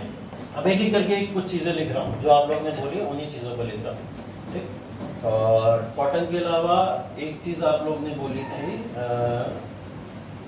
दूसरी चीज जो आपने बोली थी, चलो ठीक है, नवाचार, ठीक है, आयरन मान लेते हैं, ठीक। आयरन नवाचारी का फॉर्म है, ठीक है। एक चीज मान लेते हैं, अपनी तरफ से लिख दे रहा हूँ, वो में है कोल, ठीक। ये तीन चीजें लिखी। अब इन तीन चीजों से पूरी की पूरी बात समझ आ जाएगी कि इंग्लैंड के अंदर ही यहाँ पर एक बड़ी क्रांति देखने को क्यों मिली। कॉटन, आयरन, कोल, इन तीनों चीजों में इंग्लैंड रिच, ठीक है। कुछ ऐसी रिसोर्सेस होती हैं जो कहीं कहीं पे पाई जाती हैं, जैसे भारत के कुछ क्षेत्र हैं जहाँ पे कोल बहुत अधिक मात्रा में पाया जाता है। जैसे एग्जांपल बताओ, कोल सबसे ज्यादा कहाँ पाया जाता है भारत में? झारखंड, ठीक है। झारखंड एक इलाका है जहाँ पे कोल के माइन सबसे ज्यादा पाए जाते हैं, कोल सबसे ज्यादा देखा जाता है, ठीक है। तो इसी तरीके से कुछ इलाके होते हैं विश्व के अंदर भी जहाँ पे कुछ चीजों की मात्रा बहुत अधिक होती है, ठीक। जब हम लोग यहाँ 1750s की बात कर रहे हैं तो इन तीनों चीजों में इंग्लैंड रिच अगर है तो वो रिच अपने आप की वजह से नहीं है। ऐसा नहीं है कि इंग्लैंड ऑलरेडी नेचुरल तौर पर उसको ये सब मिल रहा है, नेचुरली नहीं मिला था उसको ये सारी की सारी चीजें उसके एफर्ट से मिली थी। वो एफर्ट्स क्या था? वो एफर्ट्स की अगर मैं बात करूं तो इस समय में अमेरिका के अंदर इंग्लैंड रूल कर रहा है, 1750s की बात कर रहे हैं हम लोग, ठीक है। इस समय अमेरिका के अंदर इंग्लैंड रूल करता था और रूल करते समय उसे अमेरिका से जो सबसे ज्यादा हेल्प मिली या सबसे ज्यादा चीजें प्राप्त हुई वो हुआ कोल। गिर गया, ठीक है। तो क्या प्राप्त हुआ? कोल प्राप्त हुआ, ठीक है। तो यहाँ पे उसे जो अमेरिका से हेल्प प्राप्त हुई वो कौन सी हुई थी? कोल प्राप्त हुई। अमेरिका पे रूल कर रहा है, अमेरिका पे रूल करने के नाते उसने क्या इकट्ठा कर लिया? कोल खूब मात्रा में इकट्ठा कर लिया। साउथ अमेरिका सबसे प्रोमिनेंट है, आप लोग जानते हो, आज के समय में भी विश्व भर में सबसे ज्यादा कोयले के फॉर्म में जाना चाहता था, ठीक है। तो वो उसको कोल की मदद यहाँ से मिल गई, ठीक। कॉटन की बात कर लेते हैं, चलो ठीक है। अब आपको पता है 1750s का दौर है, 1750s के दौर से पहले अगर हम देखें 1608 से लेकर लगभग 1750 तक इन्होंने भारत के अंदर ट्रेवल कर करके कितनी इंडस्ट्री खोल डाली थी, कितनी सारी खोल डाली थी। और उन इंडस्ट्री में दो चीजें कॉमन थी, या तो मसालों का व्यवसाय करते थे या फिर कॉटन का व्यवसाय करते थे। ये दो व्यवसाय कॉमन तौर पे दिखते थे। कॉटन इन्होंने कहां से कलेक्ट कर लिया? भारत से, ठीक है। कॉटन पूरी तरीके से इन्होंने भारत से कलेक्ट कर लिया, तो कॉटन मिल गया इन्हें कहां से? भारत से। बची आयरन की बात, ठीक। आयरन जो था, आयरन ओर की कुछ इंडस्ट्रीज आपको जो है वो यूरोपियन रीजन के इर्द गिर्द के इलाकों से मिल जाएंगी, जहां से इन्होंने धीरे धीरे करके कुछ इलाकों से आयरन कलेक्ट करना शुरू कर दिया। और हाँ, नेचुरली तौर पे भी वहां पे आयरन पाया जाता है, ठीक है। तो कुछ ना कुछ तरीकों से इन्होंने आयरन इकट्ठा कर लिया। तीन बड़े कारण जिसकी वजह से तीनों चीजें इन्हें वहां एक जगह मिल गई, जिससे इन्होंने वहां पे औद्योगिक क्रांति को क्रिएट किया होगा। अब इन सबसे समझो, ये तो हमने मेन प्रोडक्ट की बात कर ली, इस सबसे अब रिजल्ट क्या आएगा? कॉटन से कपड़े बन जाएंगे, मार्केट में डिमांड कपड़ों की सबसे ज्यादा, कपड़े की इंडस्ट्री लगी दुनिया भर के अंदर। अगर देखा जाए तो क्लॉथ्स बनाना शुरू कर दिया इन्होंने कॉटन से, इन्हें कॉटन मिलना शुरू हो गया, इन्होंने उसके लिए इंडस्ट्री बना दी और इंडस्ट्री बना के पूरे मार्केट में कॉटन का व्यवसाय शुरू कर दिया, जिससे कपड़ों का व्यवसाय शुरू हो गया। आयरन, भाई इंडस्ट्रियल रिवॉल्यूशन के लिए इंडस्ट्री भी तो क्रिएट करना जरूरी है। इंडस्ट्री किससे बनेगी? मशीनों से, और मशीनें किससे बनेगी? आयरन से बनेगी, ठीक है। लोहे का उपयोग करके मशीनों को इस्टेब्लिश करा गया। तो लोहा सबसे ज्यादा किसके पास है इस समय? इंग्लैंड के पास में। तो आयरन से क्या बन गया? मशीन बन गई, ठीक है। तो आयरन से मशीन के थ्रू क्या हुआ? इंडस्ट्रीज क्रिएट होना शुरू हो गई। तो दूसरी इंपॉर्टेंट चीज को यहाँ से मिल गई, कोल। अब कोल से क्या मतलब हुआ? कोल से क्या फायदा हुआ? मशीन, मशीन की बैटरी चार्ज करोगे, बहुत मार्केट में पाओ, ठीक है, बैटरी चलाओगे मशीन की, ठीक है। मशीन बेसिकली कोल को क्यों लाया गया, कोल को इसलिए लाया गया क्योंकि इससे फ्यूल बनता है। क्या बनता है? फ्यूल बनता है। किसी भी मशीन में जब फ्यूल डालोगे तभी तो वो मशीन चलेगी ना। तो मशीन में जब फ्यूल डाला गया, ये मशीन के अंदर फ्यूल की भी तो जरूरत थी। अब आपने मशीन खड़ी कर ली, आपके पास कोल ही नहीं था, अगर फ्यूल ही नहीं बनता तो फिर आप मशीनों को चलाते कैसे, और मशीनें नहीं चला पाते तो आप फिर कपड़े कैसे बनाते। तीनों चीजें इनको एक ही जगह पे मिल गई, जिसकी वजह से कारण क्या है, इंग्लैंड के अंदर इंडस्ट्रियल रिवॉल्यूशन सबसे पहले हो गया, ठीक है। ये सब चीजें धीरे धीरे और देशों में पहुंचना शुरू हो गई और वहां पे भी धीरे धीरे औद्योगिक क्रांति शुरू हो गई, लेकिन इंग्लैंड में ही सर्वप्रथम क्यों हुई, क्योंकि ये तीनों प्रोडक्ट एक साथ इंग्लैंड को साथ में मिल गए, जिसकी वजह से उन्होंने इसके बाई प्रोडक्ट क्रिएट करना शुरू करे और उन बाई प्रोडक्ट से वहां पे इंडस्ट्रियल रिवॉल्यूशन क्रिएट हो गया। ये क्वेश्चन है 2018 का मेंस का, यूपीएससी, ठीक है। यूपीएससी मेंस 2018 में क्वेश्चन पूछा गया था कि इंग्लैंड में ही सर्वप्रथम इंडस्ट्रियल रिवॉल्यूशन क्यों हुआ, ठीक है। ये मेंस में 150 शब्दों के अंदर क्वेश्चन बहुत सीधा पूछा था, कुछ भी मिलावट नहीं, कुछ नहीं, सीधा सीधा क्वेश्चन पूछ लिया कि पूरी दुनिया में इंग्लैंड ही वो देश क्यों था जहां सबसे पहले औद्योगिक क्रांति हुई। तो आप लोग क्या करोगे, इन 3 कारणों को वहां पे मेंशन करके लिख दोगे। ये 3 बड़े बड़े कारण हैं जिसकी वजह से सर्वप्रथम इंग्लैंड के अंदर इंडस्ट्रियल रिवॉल्यूशन देखने को मिलता है। लिखो, सर्वप्रथम औद्योगिक क्रांति इंग्लैंड में ही क्यों हुई, क्वेश्चन के फॉर्म में लिखो, सर्वप्रथम औद्योगिक क्रांति इंग्लैंड में ही क्यों। अरे मेरा पर्चा दे दो, थोड़ी बार मत कर लेना, नाम काट ऐसे कैसे कर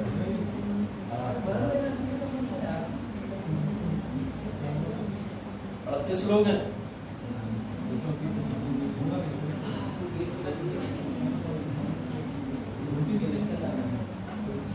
लिख के नहीं लाना, मैं बता रहा हूँ, लिखो इसके अंदर। सर्वप्रथम इंग्लैंड में औद्योगिक क्रांति का जनक अर्नोल्ड पाइनबी को माना जाता है। अर्नोल्ड पाइनबी को माना जाता है। अर्नोल्ड पाइनबी को माना जाता है। ये देखो अंग्रेजी लिखा है, इसको हिंदी तो लिख लोगे ना तुम लोग, या लिख लोगे। अर्नोल्ड पाइनबी को माना जाता है।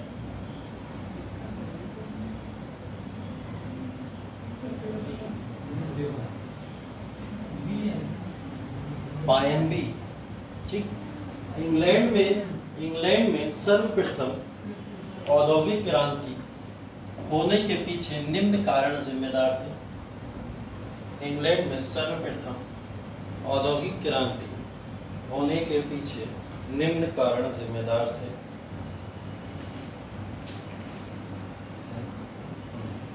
निम्न कारण जिम्मेदार थे, जिसमें पहला लिख लीजिए आप, कॉटन। कॉटन हिंदी में क्या बोलते हैं, कपास। लिख लो कपास। कपास में डैश लगा के लिख लेना, क्लोज, मतलब कपड़ों का इसी से तो बनाया जाता है, तो लिख लो कपड़ा, ठीक है। डैश लगा के कपड़ा लिख लेना। दूसरा पॉइंट लिख लेना इसमें, आयरन, लोहा।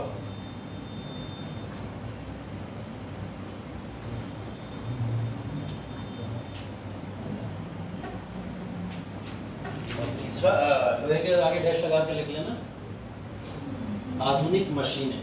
आधुनिक मशीनें। तीसरा लिख लेना इसमें कोल।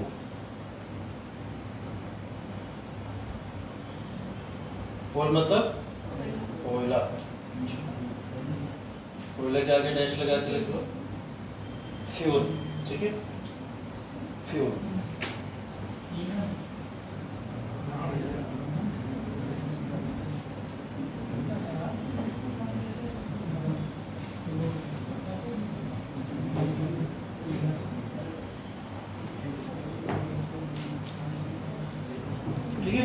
इसके आगे लिखो, आगे लिखो, दुनिया भर के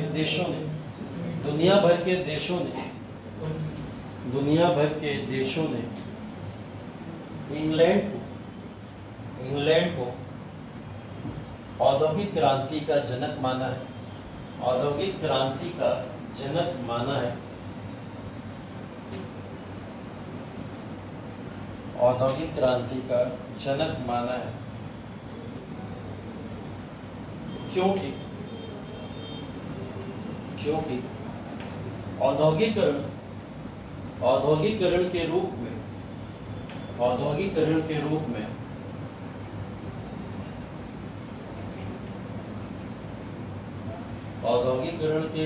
में मशीनों का लगाना एवं उसका निर्यात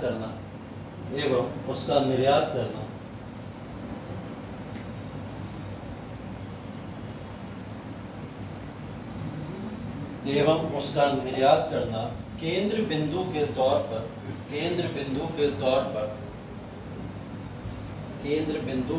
पर इंग्लैंड से ही हुआ।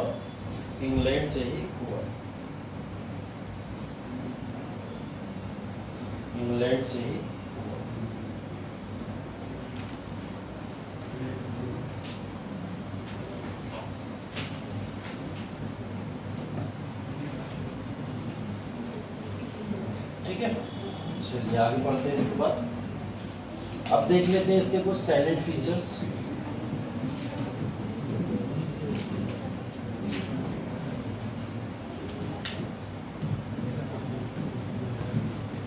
साइलेंट फीचर्स बेसिकली क्या क्या इसके फीचर्स रहे हैं, है ना, कि इंडस्ट्रियल रिवॉल्यूशन आया तो, लेकिन आने के बाद में हम इसके प्रयोग के तौर पर किन किन चीजों को देखते हैं। ठीक, सबसे पहले तो हम बात करेंगे रिवॉल्यूशन विद इन रिवॉल्यूशन की। ठीक है,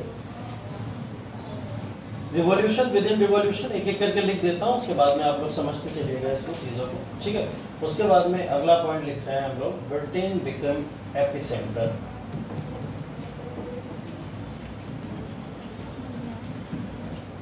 textile, trade off textile started.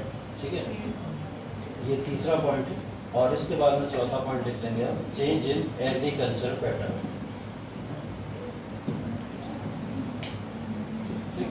ये बेसिकली कुछ ऐसे मूल तत्व हैं जिनकी बात हम लोग इंडस्ट्रियल रिवॉल्यूशन के साइलेंट फीचर्स के तौर पर करते हैं। मतलब क्या क्या विशेषताएं रहेंगी, अगर आपसे ये क्वेश्चन भी पूछ लिया जाए अलग से तो आपको इस तरीके से उसका आंसर देना है कि क्या क्या इंपॉर्टेंट विशेषताएं रहेंगी, विशेष क्या रहा है जब इंडस्ट्रियल रिवॉल्यूशन आया। ठीक है, तो हम लोग बात करें इंडस्ट्रियल रिवॉल्यूशन की विशेषताओं की, जिसमें पहला पार्ट आ जाता है रिवॉल्यूशन विद इन रिवॉल्यूशन, मतलब क्रांति के अंदर भी क्रांति देखने को मिली है। ठीक है, क्रांति के अंदर क्रांति का एक प्रयोग के तौर पर, एग्जाम्पल के तौर पर अगर हम लोग बात करें तो आपको पता है रेलवे का विकास। ठीक है, रेलवे, ठीक, रेलवे के तौर पर अगर हम लोग देखें तो आपको ये बात पता है कि रेलवे का विकास कैसे हुआ होगा, पहले मशीनें आई होंगी कुछ, है ना, मशीनीकरण हुआ होगा, उन मशीनों से मिला के कुछ रेलवे के उपकरणों को बनाया होगा। पहला रिवॉल्यूशन तो मशीनों का आना ही था, उस रिवॉल्यूशन से एक और नया रिवॉल्यूशन निकल के आया। वो रिवॉल्यूशन क्या था, वो था रेलवे। तो एग्जाम्पल के तौर पर हम लोग रेलवे लिख सकते हैं, एग्जाम्पल के तौर पर हम लोग स्टीम इंजन लिख सकते हैं। स्टीम इंजन समझते हैं आप लोग क्या होता है, भाप, है ना, भाप इंजन जिसको हम लोग बोलते हैं, क्या करता है, इंजन को पावर देता है। बेसिकली कोई भी इंजन चलेगा तो स्टीम इंजन की जरूरत उसमें पड़ती है। ठीक है, उसको पावर देने के लिए उपयोग किया जाता है। तो स्टीम इंजन का प्रयोग सबसे पहले जो है कॉमन, ठीक है, एक साइंटिस्ट थे जिनका नाम कॉमन था, उन्होंने इसको बनाया था सबसे पहले स्टीम इंजन का। अब हाँ, अभी आ रहा हूँ, अभी तुम्हारे क्वेश्चन पे जा रहा हूँ। अगला नाम है जेम्स वॉट। ठीक, यही बोल रहे, जो तुमने पढ़ा है मैं उसको भी आ रहा हूँ। ठीक है, कॉमन नाम के एक साइंटिस्ट थे जिन्होंने स्टीम इंजन का प्रयोग सर्वप्रथम किया था, सबसे पहले किया था। मैं भी मैकेनिकल इंजीनियर हूँ, थोड़ा बहुत पीछे का भी जानता हूँ। ठीक है, तो यहाँ पे कॉमन नाम के व्यक्ति ने स्टीम इंजन को सबसे पहले प्रयोग में लाया। स्टीम इंजन की जो फिलॉसफी है, उस फिलॉसफी को चेंज करने वाले थे जेम्स वॉट, इसलिए इनका नाम आप लोग सुनते हो। ये वो व्यक्ति है जिन्होंने इलेक्ट्रिकल एनर्जी से मैकेनिकल एनर्जी बना दी। ठीक है, मतलब ये तो इलेक्ट्रिक फॉर्म में बनाया गया था स्टीम इंजन, मतलब अगर कहा जाए यांत्रिकी के तौर पर स्टीम इंजन बनाया गया, उसको अगर मैकेनिकल पावर दी किसी ने, तो वो व्यक्ति कौन थे? वो थे जेम्स वॉट। इसलिए इनको बोला जाता है कि जेम्स वॉट वो व्यक्ति है जिनको स्टीम इंजन के तौर पर जाना जाता है। तो देखो रिवॉल्यूशन के अंदर रिवॉल्यूशन, स्टीम इंजन तो बना, लेकिन स्टीम इंजन इलेक्ट्रिक पावर देने के लिए बना था। इलेक्ट्रिक पावर को मैकेनिकल पावर में फिर एक रिवॉल्यूशन आगे किसने क्रिएट कर दिया? वो आगे कर दिया इन्होंने, जो जेम्स वॉट है। तो अगर हम देखें इंडस्ट्रियल रिवॉल्यूशन के फीचर्स के तौर पर बात करें, तो ऐसे अनगिनत एग्जाम्पल क्या आपको नहीं मिल जाएंगे जो आज के समय तक चलते चले आए कि किसी चीज का रिवॉल्यूशन हुआ था, उसका एडवांस रिवॉल्यूशन और हो गया, फिर उसका और एडवांस रिवॉल्यूशन होता चला गया। तो ये इसकी एक विशेषता ही तो है। तो इंडस्ट्रियल रिवॉल्यूशन की एक विशेषता ये भी रही है कि हमेशा रिवॉल्यूशन के अंदर रिवॉल्यूशन देखने को मिला है। ठीक है, अब जैसे रेलवे चला करती थी, पैसेंजर चलती है ना, पैसेंजर से धीरे धीरे सुपर फास्ट में कन्वर्ट हो गई है ना, सुपर फास्ट से धीरे धीरे कहाँ जा रही है ट्रेन हमारी? ठीक है, वंदे भारत देख रहा हूँ आज के समय में। ये तो सिर्फ इंडिया की बातें कर रहा हूँ, और दुनिया भर में तो बहुत बहुत स्पीड की ट्रेन, बुलेट ट्रेन के तौर पर जानी जाती है। तो ये सब कहाँ से आया? ये रिवॉल्यूशन विद इन रिवॉल्यूशन है, सिर्फ औद्योगिकरण की वजह से ये सब पॉसिबल होता है। हाँ, क्रांति और विद्रोह में फर्क अगर आप पॉलिटिकल बेसिस पे, वॉर के बेसिस पे मानोगे ना, किसी स्ट्रगल के बेसिस पे मानोगे, तो फर्क इतना है, विद्रोह का मतलब होता है किसी समय सीमा को जब यहाँ पे घोषित कर दिया गया, ठीक है, और बोला गया कि इस दिन विद्रोह होगा, इस दिन विद्रोह को करा जाएगा, और इस दिन सारे लोग इकट्ठे निकलेंगे और उस सरकार के अगेंस्ट में जाके विद्रोह करेंगे, आंदोलन जिसको एक तरीके से आप लोग बोलते हो। और विद्रोह करके कोई परिवर्तन जब आ जाए तो हाँ, तो विद्रोह हो जाता है ऐसा। और ये कहीं ना कहीं क्या होता है, रिवॉल्यूशन के अंदर क्या होता है, रिवॉल्यूशन बहुत समय से सोची समझी चीजें और पहले से डिसाइडेड है, लेकिन उसकी डेट डिसाइड नहीं है। ये नहीं पता है कितने समय तक चलेगा, एक डेट नहीं दी जा सकती उसे। अगर 1947 में शुरू हुआ तो हो सकता है 1957 तक चल जाए, या हो सकता है अगले दिन ही खत्म हो जाए। तो वो रिवॉल्यूशन की कोई डेट नहीं होती, रिवॉल्यूशन लंबे समय तक चलने वाली प्रक्रिया। तो इंडस्ट्रियल रिवॉल्यूशन जब हम लोग बोल रहे हैं, तो इंडस्ट्रीज का तो रिवॉल्यूशन लंबे समय तक चलने वाली प्रक्रिया है ना, तभी तो हम इसको किसी और वर्ड का नाम नहीं दे रहे हैं। क्या बोल रहे हैं? तो रिवॉल्यूशन है, समय समय परिवर्तन हो रहा है, तभी हम बोल रहे हैं रिवॉल्यूशन के अंदर ही रिवॉल्यूशन हुए, जिसके कुछ एग्जाम्पल आप लोग इसके फॉर्म में लिख सकते हैं। ठीक है, अब यहाँ पे ब्रिटेन बिकम एपिसेंटर, ब्रिटेन एक एपिसेंटर, केंद्र बिंदु बन गया। ब्रिटेन जब केंद्र बिंदु बना, तो आप लोग को पता है, अगर इस पूरे विश्व को मैं कुछ इस तरीके से डिवाइड करता हूँ, तो इस पूरे विश्व के अंदर यहाँ पे एक एपिसेंटर आपको दिखाई देता है, जहां से हमारा GMT टाइम काउंट होता है ना, होता है ना। ठीक है, अगर हम देखें तो 5.5 घंटा आगे हैं हम लोग यहाँ से, बोला जाता है ना, प्लस 5.5 घंटा। तो इसको एपिसेंटर के तौर पर देखा जाता है। मतलब जितने भी विश्व के अंदर कोई भी परिवर्तन हो रहे हैं, तो उसका एपिसेंटर इंग्लैंड को माना जा रहा है। मतलब इंग्लैंड से ही समय का बदलाव हो रहा है, इंग्लैंड से ही सभी तरीके के व्यवसाय का बदलाव भी उस समय माना गया। बोले इधर जब चलोगे तब भी इंग्लैंड को ही सेंटर मान के चलेंगे, इधर जब चलेंगे तब भी इंग्लैंड को ही सेंटर मान के चलेंगे। तो उस समय इंग्लैंड का प्रभाव ऐसा था, उसने अपने आप को इसका एपिसेंटर बना लिया, और एपिसेंटर होने के नाते एक उसको बड़ा प्रॉफिट क्या मिला कि वहीं पे औद्योगिक क्रांति हो गई। ठीक है, तो इंग्लैंड एक एपिसेंटर के तौर पर जाना जाता था। इस वजह से औद्योगिक क्रांति का सबसे इंपॉर्टेंट फैक्टर ब्रिटेन को ही माना गया। और कहीं पे भी अगर औद्योगिक क्रांति होती तो शायद इतना नहीं फैल पाती जितना इंग्लैंड में होने की वजह से फैल गई, क्योंकि एपिसेंटर है ना। अगर ये इस कोने में कहीं हुई होती तो शायद यहाँ म्यांमार या भारत तक आने में बहुत समय लग जाता, लेकिन बीच में होंगे तो भारत तक आने में समय नहीं लग जाता। इंग्लैंड कई सारी कंट्रीज के ऊपर अपनी पावर भी मेंटेन करके रखा था, इस वजह से उसने और ज्यादा इसको पूरी तरीके से फैलाने में मदद भी की होगी। तो इंग्लैंड एक एपिसेंटर के तौर पर कार्य किया। तो इसका एक अलग विशेषता ये भी हो जाएगी, इंग्लैंड के अंदर इंडस्ट्रियल रिवॉल्यूशन इस वजह से हुआ होगा। ठीक है, तीसरा चलेगा trade off textile sector. Textile sector का ट्रेड, अगर कॉटन के रूप में ट्रेड की बात करें तो कॉटन के रूप में सबसे ज्यादा व्यवसाय अगर किया तो इंग्लैंड ने ही किया। ऐसा क्यों पॉसिबल हो पाया? हमने बोला कॉटन इंग्लैंड ने सबसे ज्यादा कहां से लिया? भारत से लिया, इंडिया से उठाया, और इंडिया से उस सारे के सारे कॉटन को उठा के अपने यहाँ ले जाके वस्त्र बनाना शुरू कर दिया। ठीक है, तो इंग्लैंड की कॉलोनियल पावर के तौर पर भारत कार्य करता था। अगर भारत ये इंडस्ट्री स्वयं लगाना चाहता तो शायद नहीं लगा पाता। क्यों नहीं लगा पाता? शायद उसके पास वो मैन पावर या फिर रिसोर्सेज की कमी थी, जिसकी वजह से वो इंडस्ट्रीज को इवॉल्व करके उस कॉटन का प्रयोग कपड़ों के तौर पर कर पाता। कॉटन तो हमारे यहाँ भी होता था, बहुत सारा होता था, लेकिन कॉटन हम करते क्या थे? एक्सपोर्ट करते थे। हम अपने यहाँ यूज ही नहीं करते थे कॉटन को। प्रोडक्टिविटी के तौर पर भारत के अंदर कॉटन बनता हुआ ही नहीं दिखता था। कॉटन क्या होता था? सिर्फ एक्सपोर्ट होता था। तो इसका इंग्लैंड ने अच्छे तरीके से यूज किया। तो टेक्सटाइल के सेक्टर के बेसिस पे इंग्लैंड अपने आप को बहुत मजबूत कर लेता है, ये उसका एक अलग विशेषता दिखाई देती है। ठीक है, इसके बाद में चेंज इन एग्रीकल्चर पैटर्न, औद्योगिक क्रांति की वजह से एग्रीकल्चर पैटर्न में भी परिवर्तन आया। ठीक है, कैसे परिवर्तन आया होगा, जैसे हमने एक एग्जांपल आपको दिया था, पहले लोग क्या करते थे, लकड़ी के जो क्या होते हैं वो हल जो होते हैं, लकड़ी के हलों से पहले खेती किया करते थे। धीरे धीरे उन्होंने क्या करा, आयरन के हल बनाना शुरू कर दिया, उससे खेती करना शुरू कर दी। अब मॉडर्न एरा में चले आते हैं, 1750s का दौर है, एग्रीकल्चर के लिए लोग बैलों को हकार रहे हैं, है ना, बैलों के थ्रू क्या कर रहे हैं, अपने पूरे खेतों की रुपाई कराया करते थे, कटाई कराया करते थे, या जो भी है उस पूरी तरीके से बैलगाड़ी को यूज करते थे उसके अंदर, फील्ड्स के अंदर या खेतों के अंदर। क्या अब इसके बाद में कुछ मशीन्स नहीं आ गई, है ना, जैसे ट्रैक्टर्स वगैरह है, उन्होंने आके क्या करा, टरबाइंस भी आई थी ना, कुछ टरबाइन वगैरह भी चला करती हैं, वो भी आई उसके अंदर खेतों के अंदर चलने के लिए। इन सारी चीजों ने एग्रीकल्चर के पैटर्न को और आसान कर दिया। अब एग्रीकल्चर पैटर्न आसान होने की वजह से प्रोडक्टिविटी भी बढ़ी, और प्रोडक्टिविटी बढ़ने की वजह से क्या हुआ, हमें एग्रीकल्चर में मुनाफे भी देखने को मिले। ठीक है, तो चेंज इन एग्रीकल्चर पैटर्न भी किसकी वजह से आया, IR की वजह से ही तो आया, इंडस्ट्रियल रिवॉल्यूशन की वजह से ही आया। ठीक है, तो एक बड़ा बदलाव हमें अगर इंडस्ट्रियल रिवॉल्यूशन के तौर पर देखना चाहिए तो इन चारों पॉइंट्स में हम इसको देख सकते हैं। ठीक है, लिख लीजिए विशेषताएं, हेडिंग डाल लीजिए विशेषताएं, और विशेषताओं में ये चारों पॉइंट मेंशन कर लीजिए। ठीक है, हाँ, पहले क्या हुआ करते थे, युद्ध हुआ करते थे,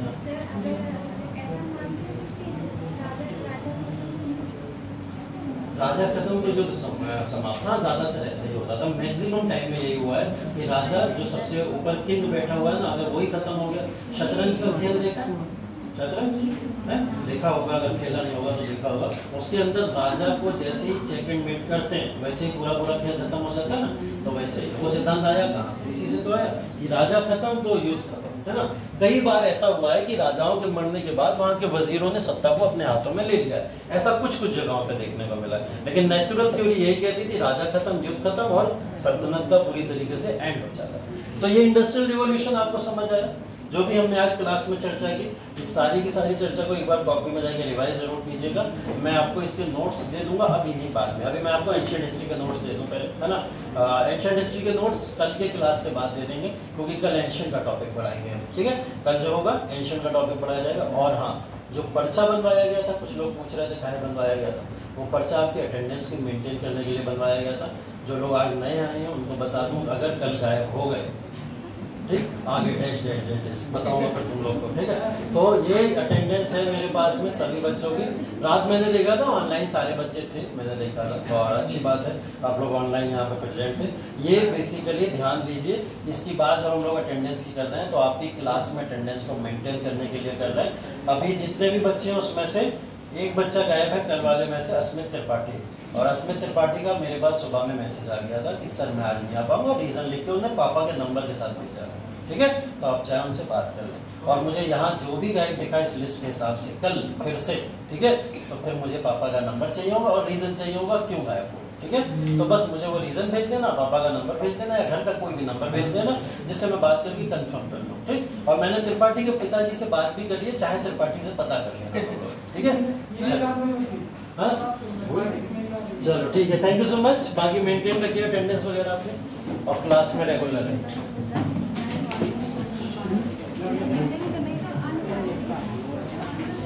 अच्छा